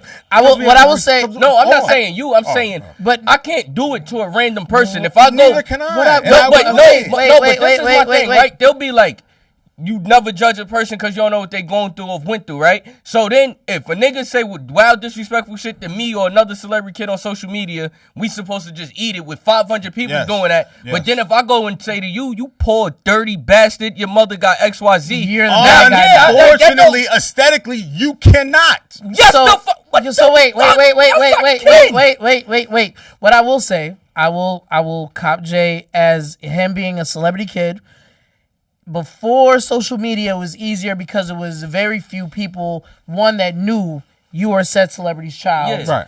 They will then say shit to you. Right. But now you're on social media, you've been on different podcasts, you are on. You're all walking these- yourself and into an opinionated world. You are trying to become a person outside of your So father. you gotta understand what comes Hold with that. on. No, Wait. I'm No, tired no, of babying this. a lot nigga. of that shit is No, I'm hate. tired of babying this. nigga. Wait. I'm It's not hate. A lot of it's hate. Wait. Lo, I've allowed you both to filibuster, as you both do, because you both love to hear yourselves talk. Corporate No, I Josh. don't. Yes, you do. You get mad at the same shit every fucking day. Can I? The same can shit I? need to stop going out. Now, The see, more you see- bandwidth you give the same shit, the more access it's gonna have to your fucking periphery. All right, hold Well, I on. will say the sky is blue, and the nigga's gonna tell me the sky is purple. And you still mad at the fact that Technically- you know the sky's but blue. You wait. still letting the nigga that's telling you Well, the sky's I don't pink. Well, like actually, I don't like technically- idiocy. Technically, the Our sky. president is an idiot. So I don't now like what? him. So now what? What you gonna march to the White House and evict him? No, I you're mean, not. I wish I could. mean, But all right then. all right. All So right then. you filibustered. All right then. You ain't gonna have the feds come get me. You but You give a there's fuck? a way Fuck that nigga. All right, both of you. What I will say, Yeah. Lo, please don't interrupt, because you're about to interrupt, because you're gonna catch a it's moment, so and you're gonna fucking see there it goes, easy. there it goes. It's so But- fucking easy, So bro. what I will say is that now with social media, and this is not me babying him, I will tell Jay, like, yo, come on now, my nigga, seriously. But with social media now, people have or feel that they have the right to say and react to whenever they want. Absolutely. So I can see, even me, every once in a while, somebody will say some shit to me and I'll let it go. And then after a while, like, I'm a lot more sarcastic than Jay is. I will just sit there and I will continue to make you feel stupid. For every So- 10,000 y'all just care too fucking. For no, for every 10,000 words of disrespect, y'all care too much. I'm responding to the 10,001. one. Y'all care Yeah. too, y'all care too much. So I will say, Y'all just fucking care too wait, much. see, what I will cop him this plea for the fact that him being Jadakiss' son, Cool. and there are a plethora of niggas that either hate Jada, Cool. or Cool. hate love Jada and hate him because he's How his many son. times are we gonna Yeah, go wait, around? it's How just many wait, times are we gonna go wait. round and round with this? Again. How many times? Again. We get it. Again, We I get am it. taking my time. I'm retaining my time. I don't want you to like the hate. I'm I don't taking- understand. No, you know what it is? You understand the hate. My fault, Josh. Hold on. I don't. No. You understand. You understand hate. I understand hate. I understand. You understand no, look, the hate. I understand the hate. I don't understand hate because me personally, I don't know how to hate on something. Like if I don't like You- something, all right, that's cool. And if, I'm like, glad you get- have that. But I don't know. I'm glad you have that. What I'm trying to say is the psychology of it. I really don't understand. What makes you a hater? The psychology. Like, what? The psychology of niggas online The psychology of is, hate is a class you don't have to sign up for. and it's pretty well. You don't No, have to sign I'm up not for saying, it. I'm saying I don't understand. All right. Like What the fuck is you so mad about? Why? I'm taking my time. Why do you have? Why do you have to understand that thought process? I don't have to. Why do you have to take the time to understand I wouldn't know. Why? If you gave me the option to sit in front of niggas, I would ask them, yo, why do you hate? Like, what? Like, I need to get. Why does it matter? My only thing is, why does it matter? My only thing is, why does it matter? That's all. So now that's all. I'm taking back my time. Y'all niggas care too much. I'm No, sorry. so I understand Low's side of it. So I will. Can I get to both sides? No, I will get to both sides. Go ahead. What I will say for Jaewon is that the fact that there are niggas that love his pops, hate his pops, that are going to just dislike him. Right. And then by association, not even by birth. Yeah, just by birth. Yeah. No, like you were in music videos. Yeah, okay, you own publishing of music of songs that niggas are like, and that's fine. How the fuck does this nigga own this? That's fine. Yeah, because his father was smart. Because I've seen niggas say that online. And then the fact that now he is an adult and he is doing his own thing outside of his family. And has his own opinion. And has his very strong... And that's fine. Sometimes. Don't do it sometimes. But don't do it sometimes. His own opinion. But they are his own opinions, and they are niggas that hate him because of the fact that he has his own opinions. But if I had their opinion, they love me. But another set of niggas hate me. Hold on. So I get the fact that he is completely inundated with niggas that respond to him and reach out to him. And after a while... It's sort of like the whole Batman thing. You have one bad day, and that one comment can flip on you, and then you're like, "Yo, fuck it," and you let the Beretta spray. All right, here's. I know. Wait, I'm not giving. Wait, hold on. And Low's argument, and I understand your argument. Low, I understand your. I'm just giving his argument. I'm not giving. I'm just saying, understanding his side. Your side is, you're on social media. Why the fuck do you need to respond? You do not need to respond to everybody. It is so easy to just get online, read your comments, and go about your business, or block said people. It is a choice that you are making. I got the answer for it. Wait, hold on. I shouldn't have to do that. It is no. Mind your fucking business. Wait. It is a choice you have to make because social media is just open to everybody. And that's my thing. So I don't like comments like. I don't understand the inclusion of a comment section. Like if we have a conversation outside, a nigga walking by is not just gonna insert himself but social media. Why do you feel to do that on social media? Social media is different. Social media is an open conversation. Bring back Tumblr, man. It's an open forum, and even with Tumblr, is Tumblr still there? Yes, Tumblr is still. Tumblr is still there. Comments on Tumblr. Shout out. But their comment section ain't comments on Tumblr. Shout out to Joanna. Shout out to Joanna, my homegirl. She works at Tumblr. She runs wine for me. I'm about to Shout get out to you. On Tumblr. But again, even with that, social media, Twitter is an open conversation. So you are inviting, unless you are private. Unless you lock up your tweet responses, you are giving How you do that? I've been trying to do that. You gotta go through. I've been trying to lock my shit up. You gotta go through your settings. I'm bugging. I'm in the back. I'm bugging. See, you heard kind of. So again, you can lock up. So with the fact that you are a public and you are allowing people to comment on your tweets, you are inviting outside. I understand and agree with both. But so you getting angry and telling people, "Yo, shut the fuck up," does not mean anything if you still allow those said humans who. Human reaction is I just want a reaction. Oh, this is not a fucking psychology. Whether class. Good or bad, like, and it's this is I'm not psychology. So no, we're not. This isn't psychology. I'm saying everything you're saying, except I'm not screaming at the top of my lungs because we're having the same conversation over and over and over again, This is what I'm screaming about. What I'm trying to tell him is because you're hard headed, and the fact that he knows he's hard headed. Yes, I said this 2 months ago, and I know this. But see, the fact that you're not understanding, Jaewon. Yes, Jaewon is a troll, just like everybody this is else. His fucking fault. Yes. So this is so stop trying to diagnose him. This is his fucking fault. I'm saying he's trolling. He's trolling you at this point. How much time we got? We got an hour. Because I'm want to smoke. No, we're gonna get to the hip hop. But this no, we're not. Because you've been pissing me off. All right, you know what? Next subject. Let's talk about this 30th anniversary. We already talked about that before you I did zombie walk in walked on in that. here. All I'm saying, You did the You thriller just- walk yeah, as yeah. you walked all I'm in. saying, and I'll leave it at this: the way you feel and the way you interpret, the way you receive information, and how people talk to you, based on your lineage and based on your background, it is unfair.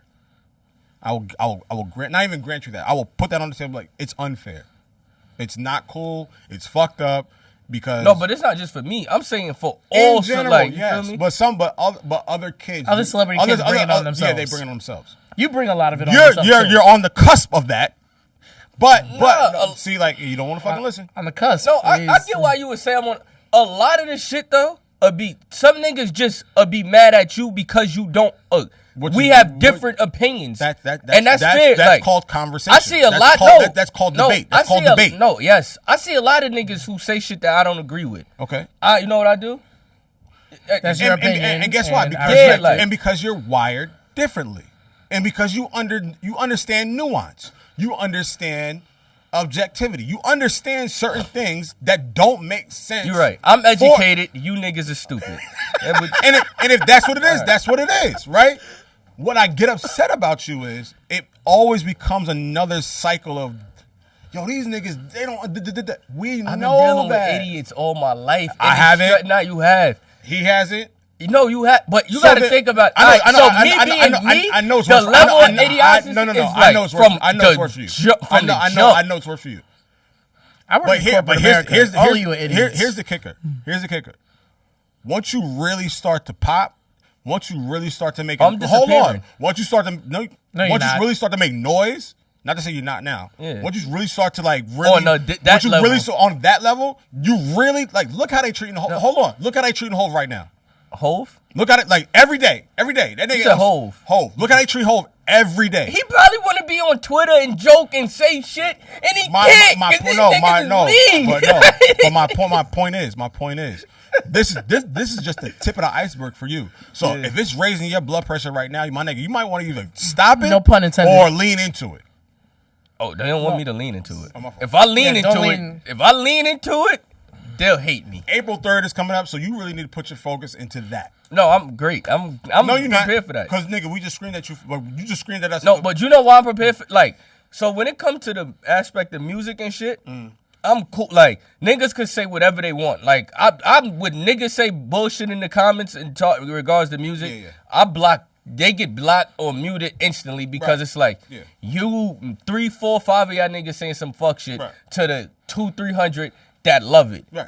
There's no way you think. Yeah. Like, No, it's yeah, like, you yeah, get what I'm yeah, saying? I got you. Now, if it was tilted, now it's like, all right, he might got a point. Let me consider No, yeah, this. no, Like, you get what I'm yeah, saying? I respect that. But when it come to like general conversational shit that like is really just opinion based and subjective and objective, and then niggas gas, that's the issue. Like, where an opinion, you'll have 38 people or 1 million people arguing opinion when it's like, we don't have to agree. Like, but the being disrespectful and the disagreeing is the part that I don't. The beautiful thing about that is, one, we could ignore it, right? And I know, like you're festive, you like to debate, you like to conversate, like, and I know, and I respect and I love that about you because you're in the mud with it, like, and I've seen you like personally, privately, I get it, and I respect that, but at the same time, it's like, we haven't like been to parties together, but like we at the office, right? Yeah. So like there's random niggas coming in, having conversations, seeing us, whatever the case is.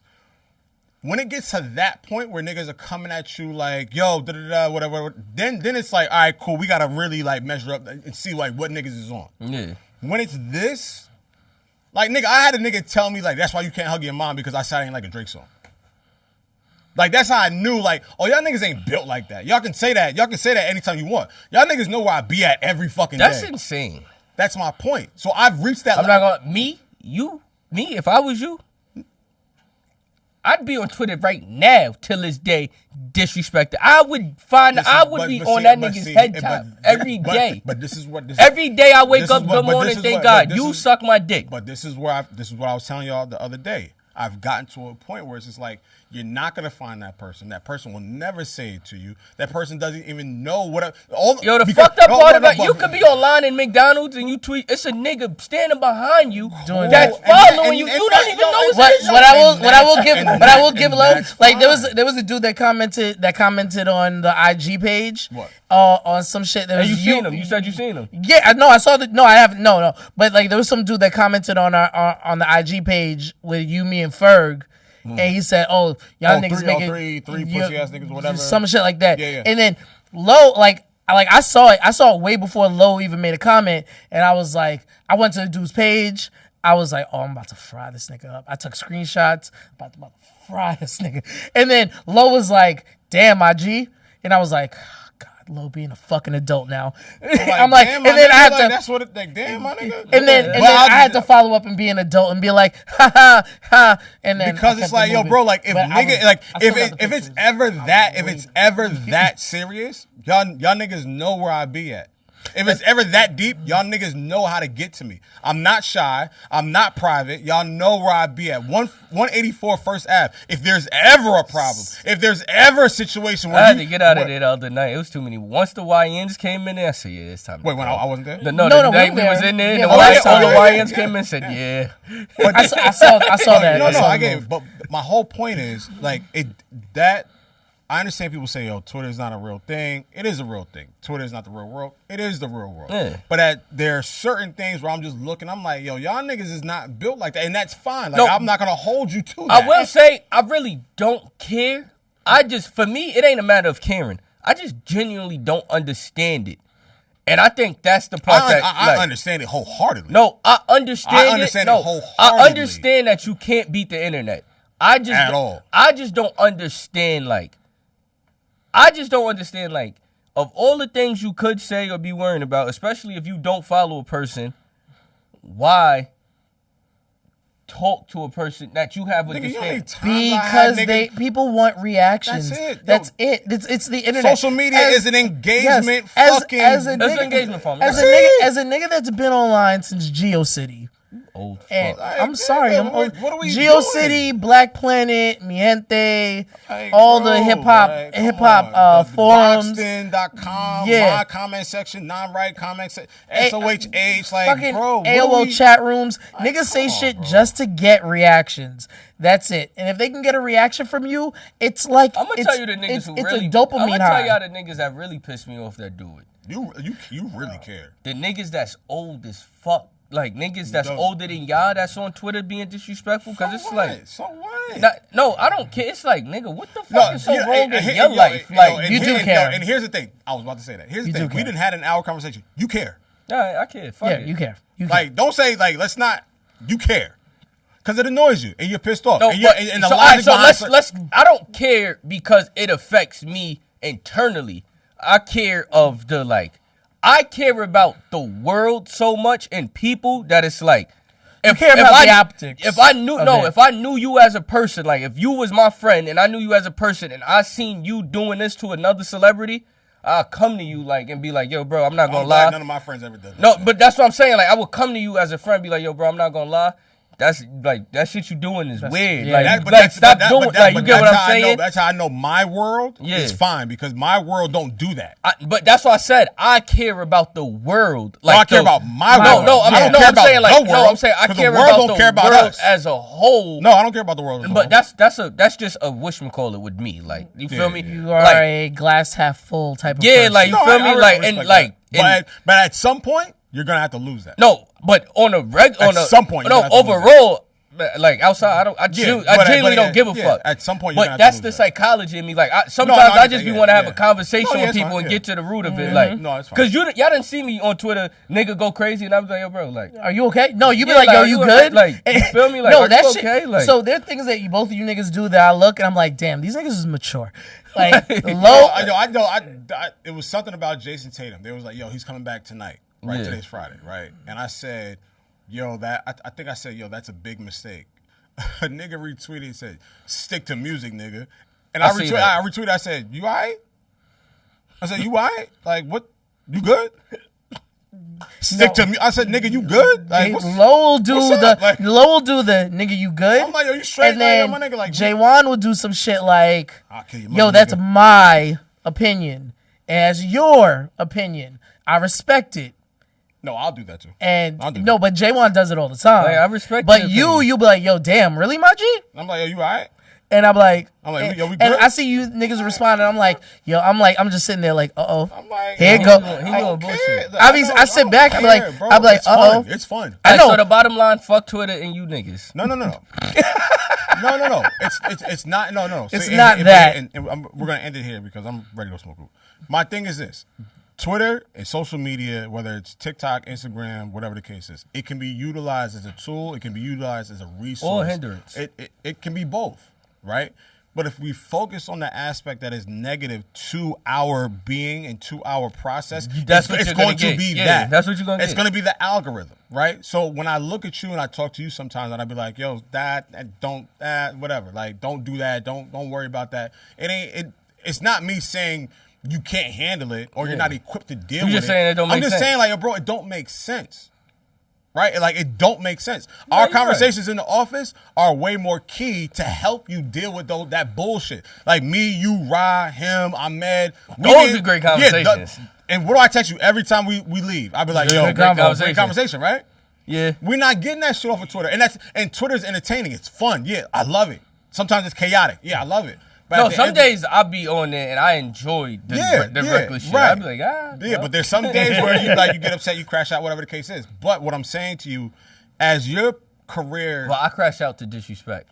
as we all should, as we all should, but as your career is starting to take that trajectory higher, there are things you have to worry about. I'm and getting a be very- burner. I'm going KD style. That nigga ain't tweeting in a month. No, I'm going KD style. But it's you only want gonna. to get a burner? No, it's only gonna You be. saw what happened during All-Star Weekend. They found that shit. You want that to happen to you? I don't give a fuck. I'd say shit. What's the now. point of having a burner? Right. No, because I just want to talk to the niggas that I fuck That's with. why we have I a want group private chat. That's why we have a So group. That's why we have a you group chat. text niggas. That's why we have a group You chat. text. You don't have to put it on internet. And Bow Wow said this. Bow Wow, I forgot who he was talking to. He was doing a radio interview, and he was like, yo, It's Atlanta radio. yeah, he was like, the best thing that ever happened to me was a group chat. Because he was like, when I was like going through my shit and I Bow's was stressed out. reckless as fuck. Right, That's why but he admitted that. He was like, yo, I might be drunk and I might say some crazy shit. That nigga drinks. No, like yeah, a no, I dog. know that. But he was saying like, yo, my shit up ended on the Shade Room or Ball Alert, whatever the case is. He was like, once I got a group chat, I started dumping in there and I wasn't in trouble social media. Yeah. So that's why I'm glad you got us. Yeah. Where you can be like, nigga, I hate niggas. Cool. Like Don't your say man. that shit loud. I tell. Wait, I hate a few of your friends. Anyway, we're going to talk about before we go. Don't talk about that, No, August, 'cause I don't know who you're referring to, sorry. I don't know who he's referring to, but we'll talk I about it. definitely know who he's referring Nigga, to. that's news to me. Yeah, we don't got to do it on the But show. we're not doing it I here. just don't know who you're talking about. No, we're not doing it. We're not doing it If you here say at my all. friends, then we definitely not doing Yeah, it. we're not doing it here. Black Wall Street. BWS is their issues. Again, we're not doing that. I'm completely lost. Because I don't want whoever you alluding to, I don't want them to be like, yo, why I you just got know this nigga saying- WBLS. That's I don't know who. Well, I'm a radio. That's my favorite I radio don't station know who now. you talking about. All Go right, ahead. so now we're gonna do sort of the run of show. We taking up all this goddamn time that we have. No, that's you trying to be a fucking mediator with this nigga that's going crazy. Yeah, I Continue know. on. Yes. Continue You need to fuck that. on. You need that chaos. Go ahead, Steve Harvey. All right, we talking about being around the world. I mean, you created this. So, which tours are you looking forward to? Bruno Mars, J. Cole, Cardi B, Wale, Doja, Olivia Dean, Bad Bunny, Bow Wow, and B2K, Don Toliver. Cole definitely. Wale definitely, Olivia Dean. So you just everybody that you wrote? No, just like those three specifically. Oh, okay. Yeah. I mean, a Wale concert might be cool. Oh no, I'm sorry, I didn't say Wale. You did. Yeah, you did say I've Wale. never been to I'm not a big concert goer. The Wale show. Like I've never been to like an artist's tour show. The only one I've it's like ever went one-offs, to, like one-offs and was shit. Usher's at the Barclays. But I've When been was to that was a last year. It was a year ago. like I gave those tickets. Like I had I've been those to like tickets. a summer jam or like one, but I haven't been to So like you an never artist. been to a tour show. No, never. When Rod Wave was supposed to do it, he canceled. I was gonna go to that. Yeah. The last tour show I went to, I think it was Don Toliver, Lovesick. Last tour show I went to At Jesse Reyes. Oh, My wow. girl wanted to see a show, and then it was at Brooklyn Paramount, and then it was standing room, and I was I'm sorry. I went to G-Eazy had a show at Brooklyn Paramount. yeah, I was like, nah, you want me to stand this whole time? Fuck no, we left. Certain shows are fire. Yeah. Like I went to Fun at Terminal 5. Fun had a show at Terminal 5. That was how many? Yeah, that that was like 10 years, like Yeah, I was- almost 10, 12 'cause years. Yeah, I was about to say I went to The that lead show singer too. retired, basically. Yeah. or Yeah, they something. broke up. Yeah. I think he put out like a solo album. Yeah. Yeah, no, I mean, Wale's album. Say like I'm not a concert person either. Like I'm not either. if you follow me on Twitter, like not Twitter. If you follow me on IG, like I give concert. Everybody tickets don't away. have concert music neither. Yeah. That's very true. Like That's very everybody Like does not Wale have is one of those concert people that has concert. Wale has Wa- concert music. Wale has a catalog of concert music, but I hate concerts because like I'm paying for you to perform. Don't tell me to put my hands in the air.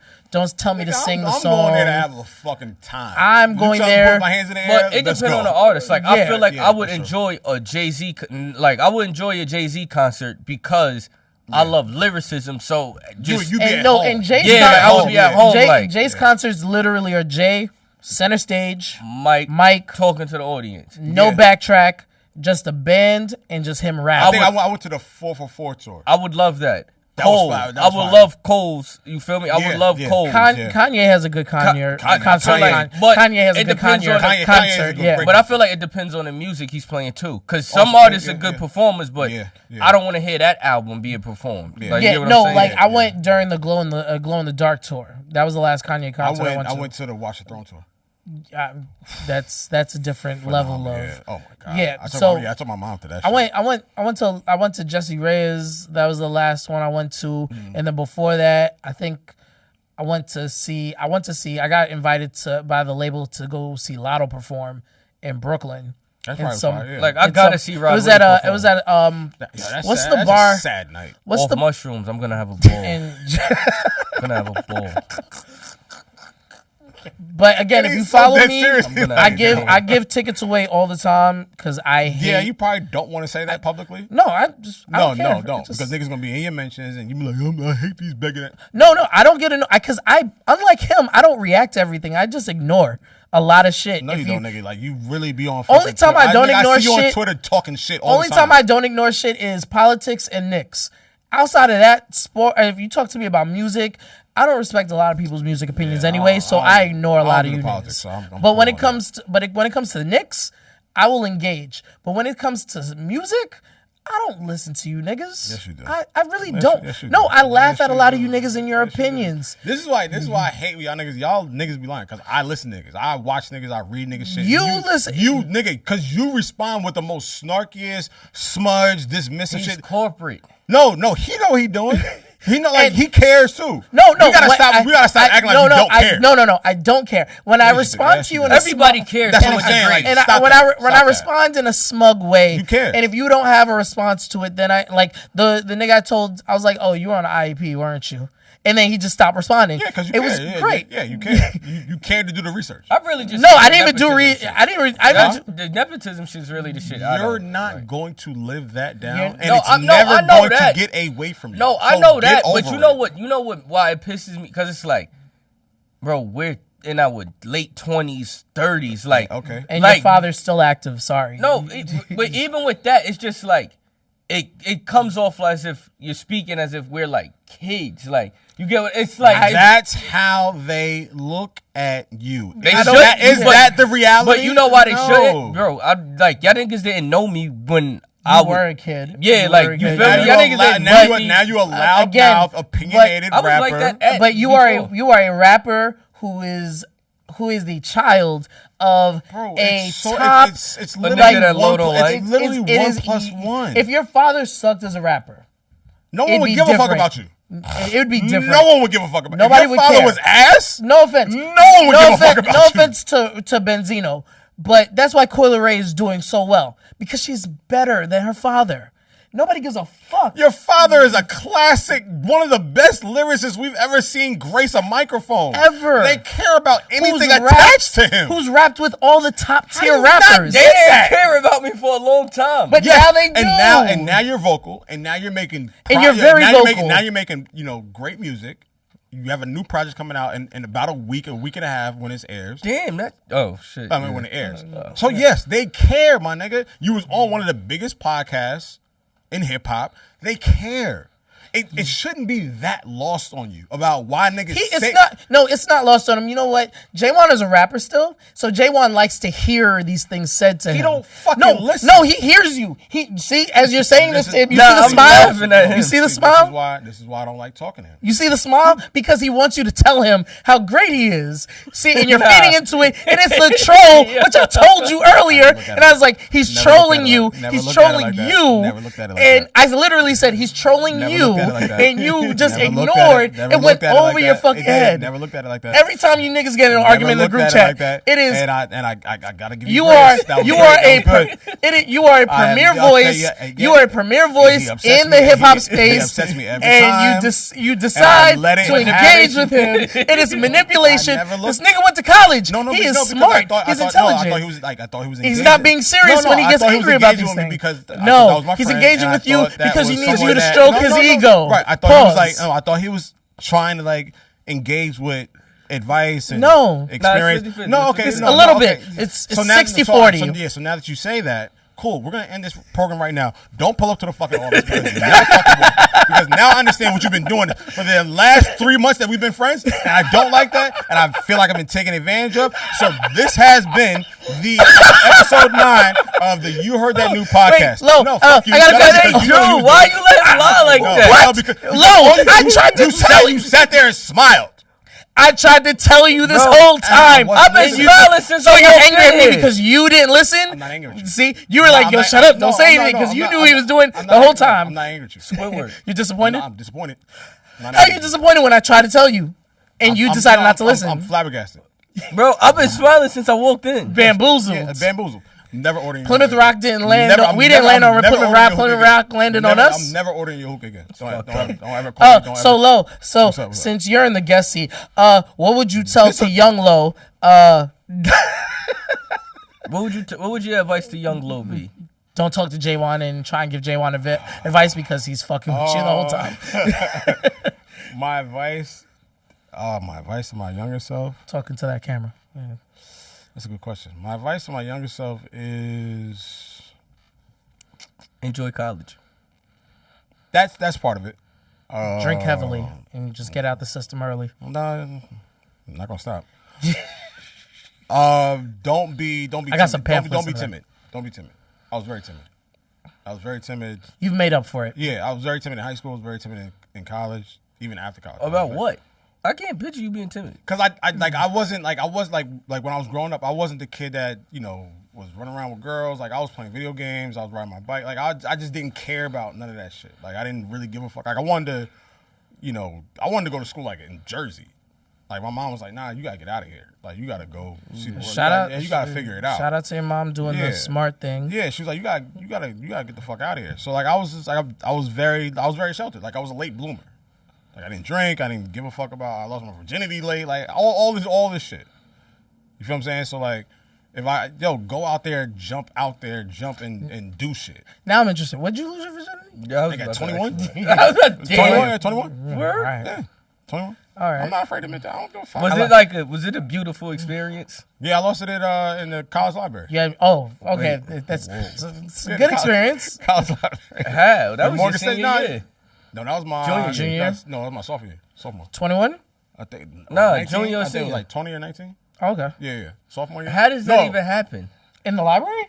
No, I know niggas fucking in the library. I was but about to how's it say, like- St. No, John. so like, St. John's. I'm sorry. So like the girl, I know it's gonna get clicked, but the girl that I was really cool with, like I was close with, I find out like, yeah, whatever. She was like, all right, I said, word. Oh, she did like a favor. Yeah, she was like, Love don't cost a thing type shit. Yeah, like, I got you through it, and yeah, like I was like, we can't go to the room. no, because we didn't have visitation. So like we couldn't do that. So y'all was like upstairs behind one of the we went to, like, behind we the went to, books that nobody reads. To the fifth floor into the back corner where if you stop moving too much, the lights shut off. Right, yeah. It was like the 4th floor Morgan State Library.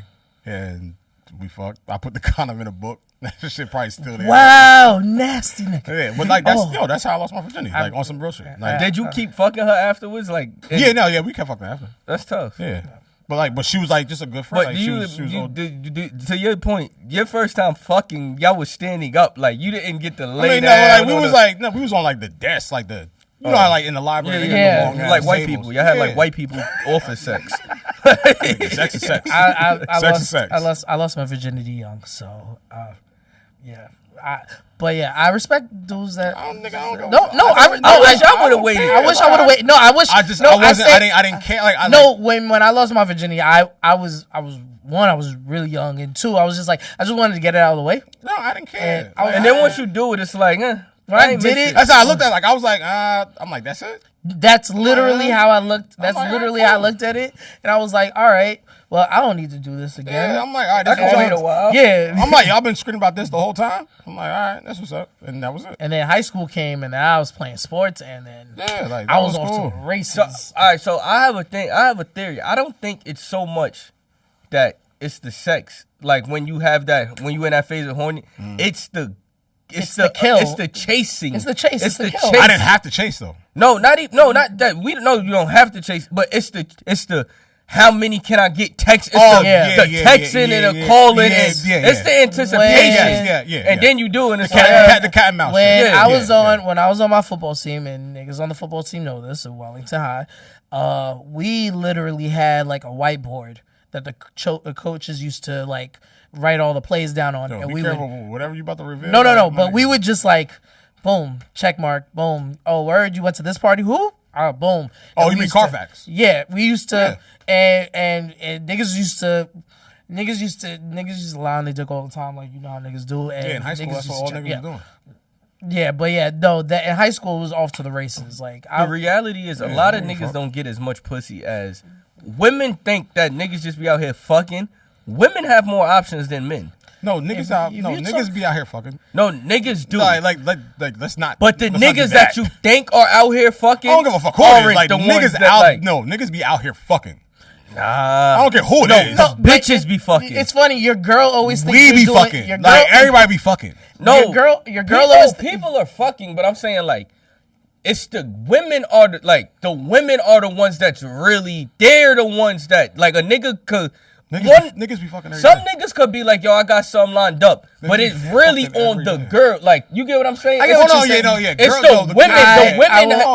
I will say, they fucking with you, you ain't fucking. I will say, like, your girl. Niggas have dry spells and not fucking. Your but girl the girls will always ain't not fucking. your girl will always think that you're doing a lot better than what you are. And like, if you ask, because your behavior is telling her that. Whoa. Nah, because I'm not talking about you. Some niggas. You got a little guilty. Hold on. Some niggas, girls just think they doing something they not. You got guilty quick. I wasn't talking to you, bro. Hey, listen. Nigga, like, yo, everybody be fucking. Everybody knows how to fuck, who to fuck, when to fuck. Like, we all know been that. in entertainment. We all know how the game goes in entertainment. Nigga, we can call somebody right now and be like, yo, what's up with you? And a girl can do the same fucking thing. I cannot do that. I have no idea what the hell he's talking about. I'm not talking about them. I'm not talking about them specifically. I'm talking about any nigga that has motion, whatever the case is. You know, you can call X, Y, and Z, and that one X, Y, and Z will be there. Same with the girl. You can call X, Y, and Z, and that but I'm just saying, like, I believe it's an equal playing field. Let's stop playing. No, with I don't bullshit. think it's equal. Yes, it is. Like, yes, it is. All right, so let me use my friend group for it. I done seen when niggas had moments where they got all emotion. They can't not score. They scoring all day, every day. Then they hit a dry spell, but the bitches still got the women they didn't hit a dry spell. What happened is they had a selective dry spell. No, it ain't even selective. No, I seen niggas can't hit nothing. They can't score. A selective dry spell is I'm out and I'm running around with my guys and I see somebody and I'm selecting her or whatever the case is. I can still call the rut who I don't want to fuck. No, I'm saying they don't even have a rut. Yeah, they do. I didn't see They just don't want to fuck. Or they're not telling you. I think every guy has gone through a dry spell, Every guy got that. They got that pussy in a glass case. Every nigga got. No, that. sometimes it dissipates. do. Sometimes, listen, They I still done got it. had moments They in still life got it. where I was. It was somebody you didn't want to fuck. And you didn't want the nut enough to call that bitch. I've gone through. Not bitch, No, I'm sorry, woman. I went through a dry spell. There was a 6-month stretch where it was just like I had just went through a bad breakup, and I was swinging and missing on everything, and I got rid. No, I swear to God, I got rid of my rotation. You're a liar. So I had nothing to call to and be like, hey. If you didn't get rid of that rotation, you could have called up and got something, right? But I got rid of the rotation. Could you have not called it? Could you have not called that person? If I did not get rid of the rotation, my point. But I got rid of the rotation. But as a man, that's my point. You have to know when it's time to clean your rotation. I'm not talking about logistics. I'm talking about. No, I'm saying clean your rotation. Like I'm not talking where about that. you cut those I'm not off. talking about that. I'm talking about the actual action of you being able to do X, Y, and Z. I'm not talking about cleaning your slate. Yes, I agree. You should. No, I'm saying sometimes you have to that over reliable. You gotta cut that. All right, but if you don't, what do you do when over reliable get in a relationship? Huh? You fuck. Yeah, you fuck. And she ain't cheating. When over reliable. Everybody got over reliable. Everybody. But what happens when over reliable gets into a relationship? Over reliable ain't getting in a relationship.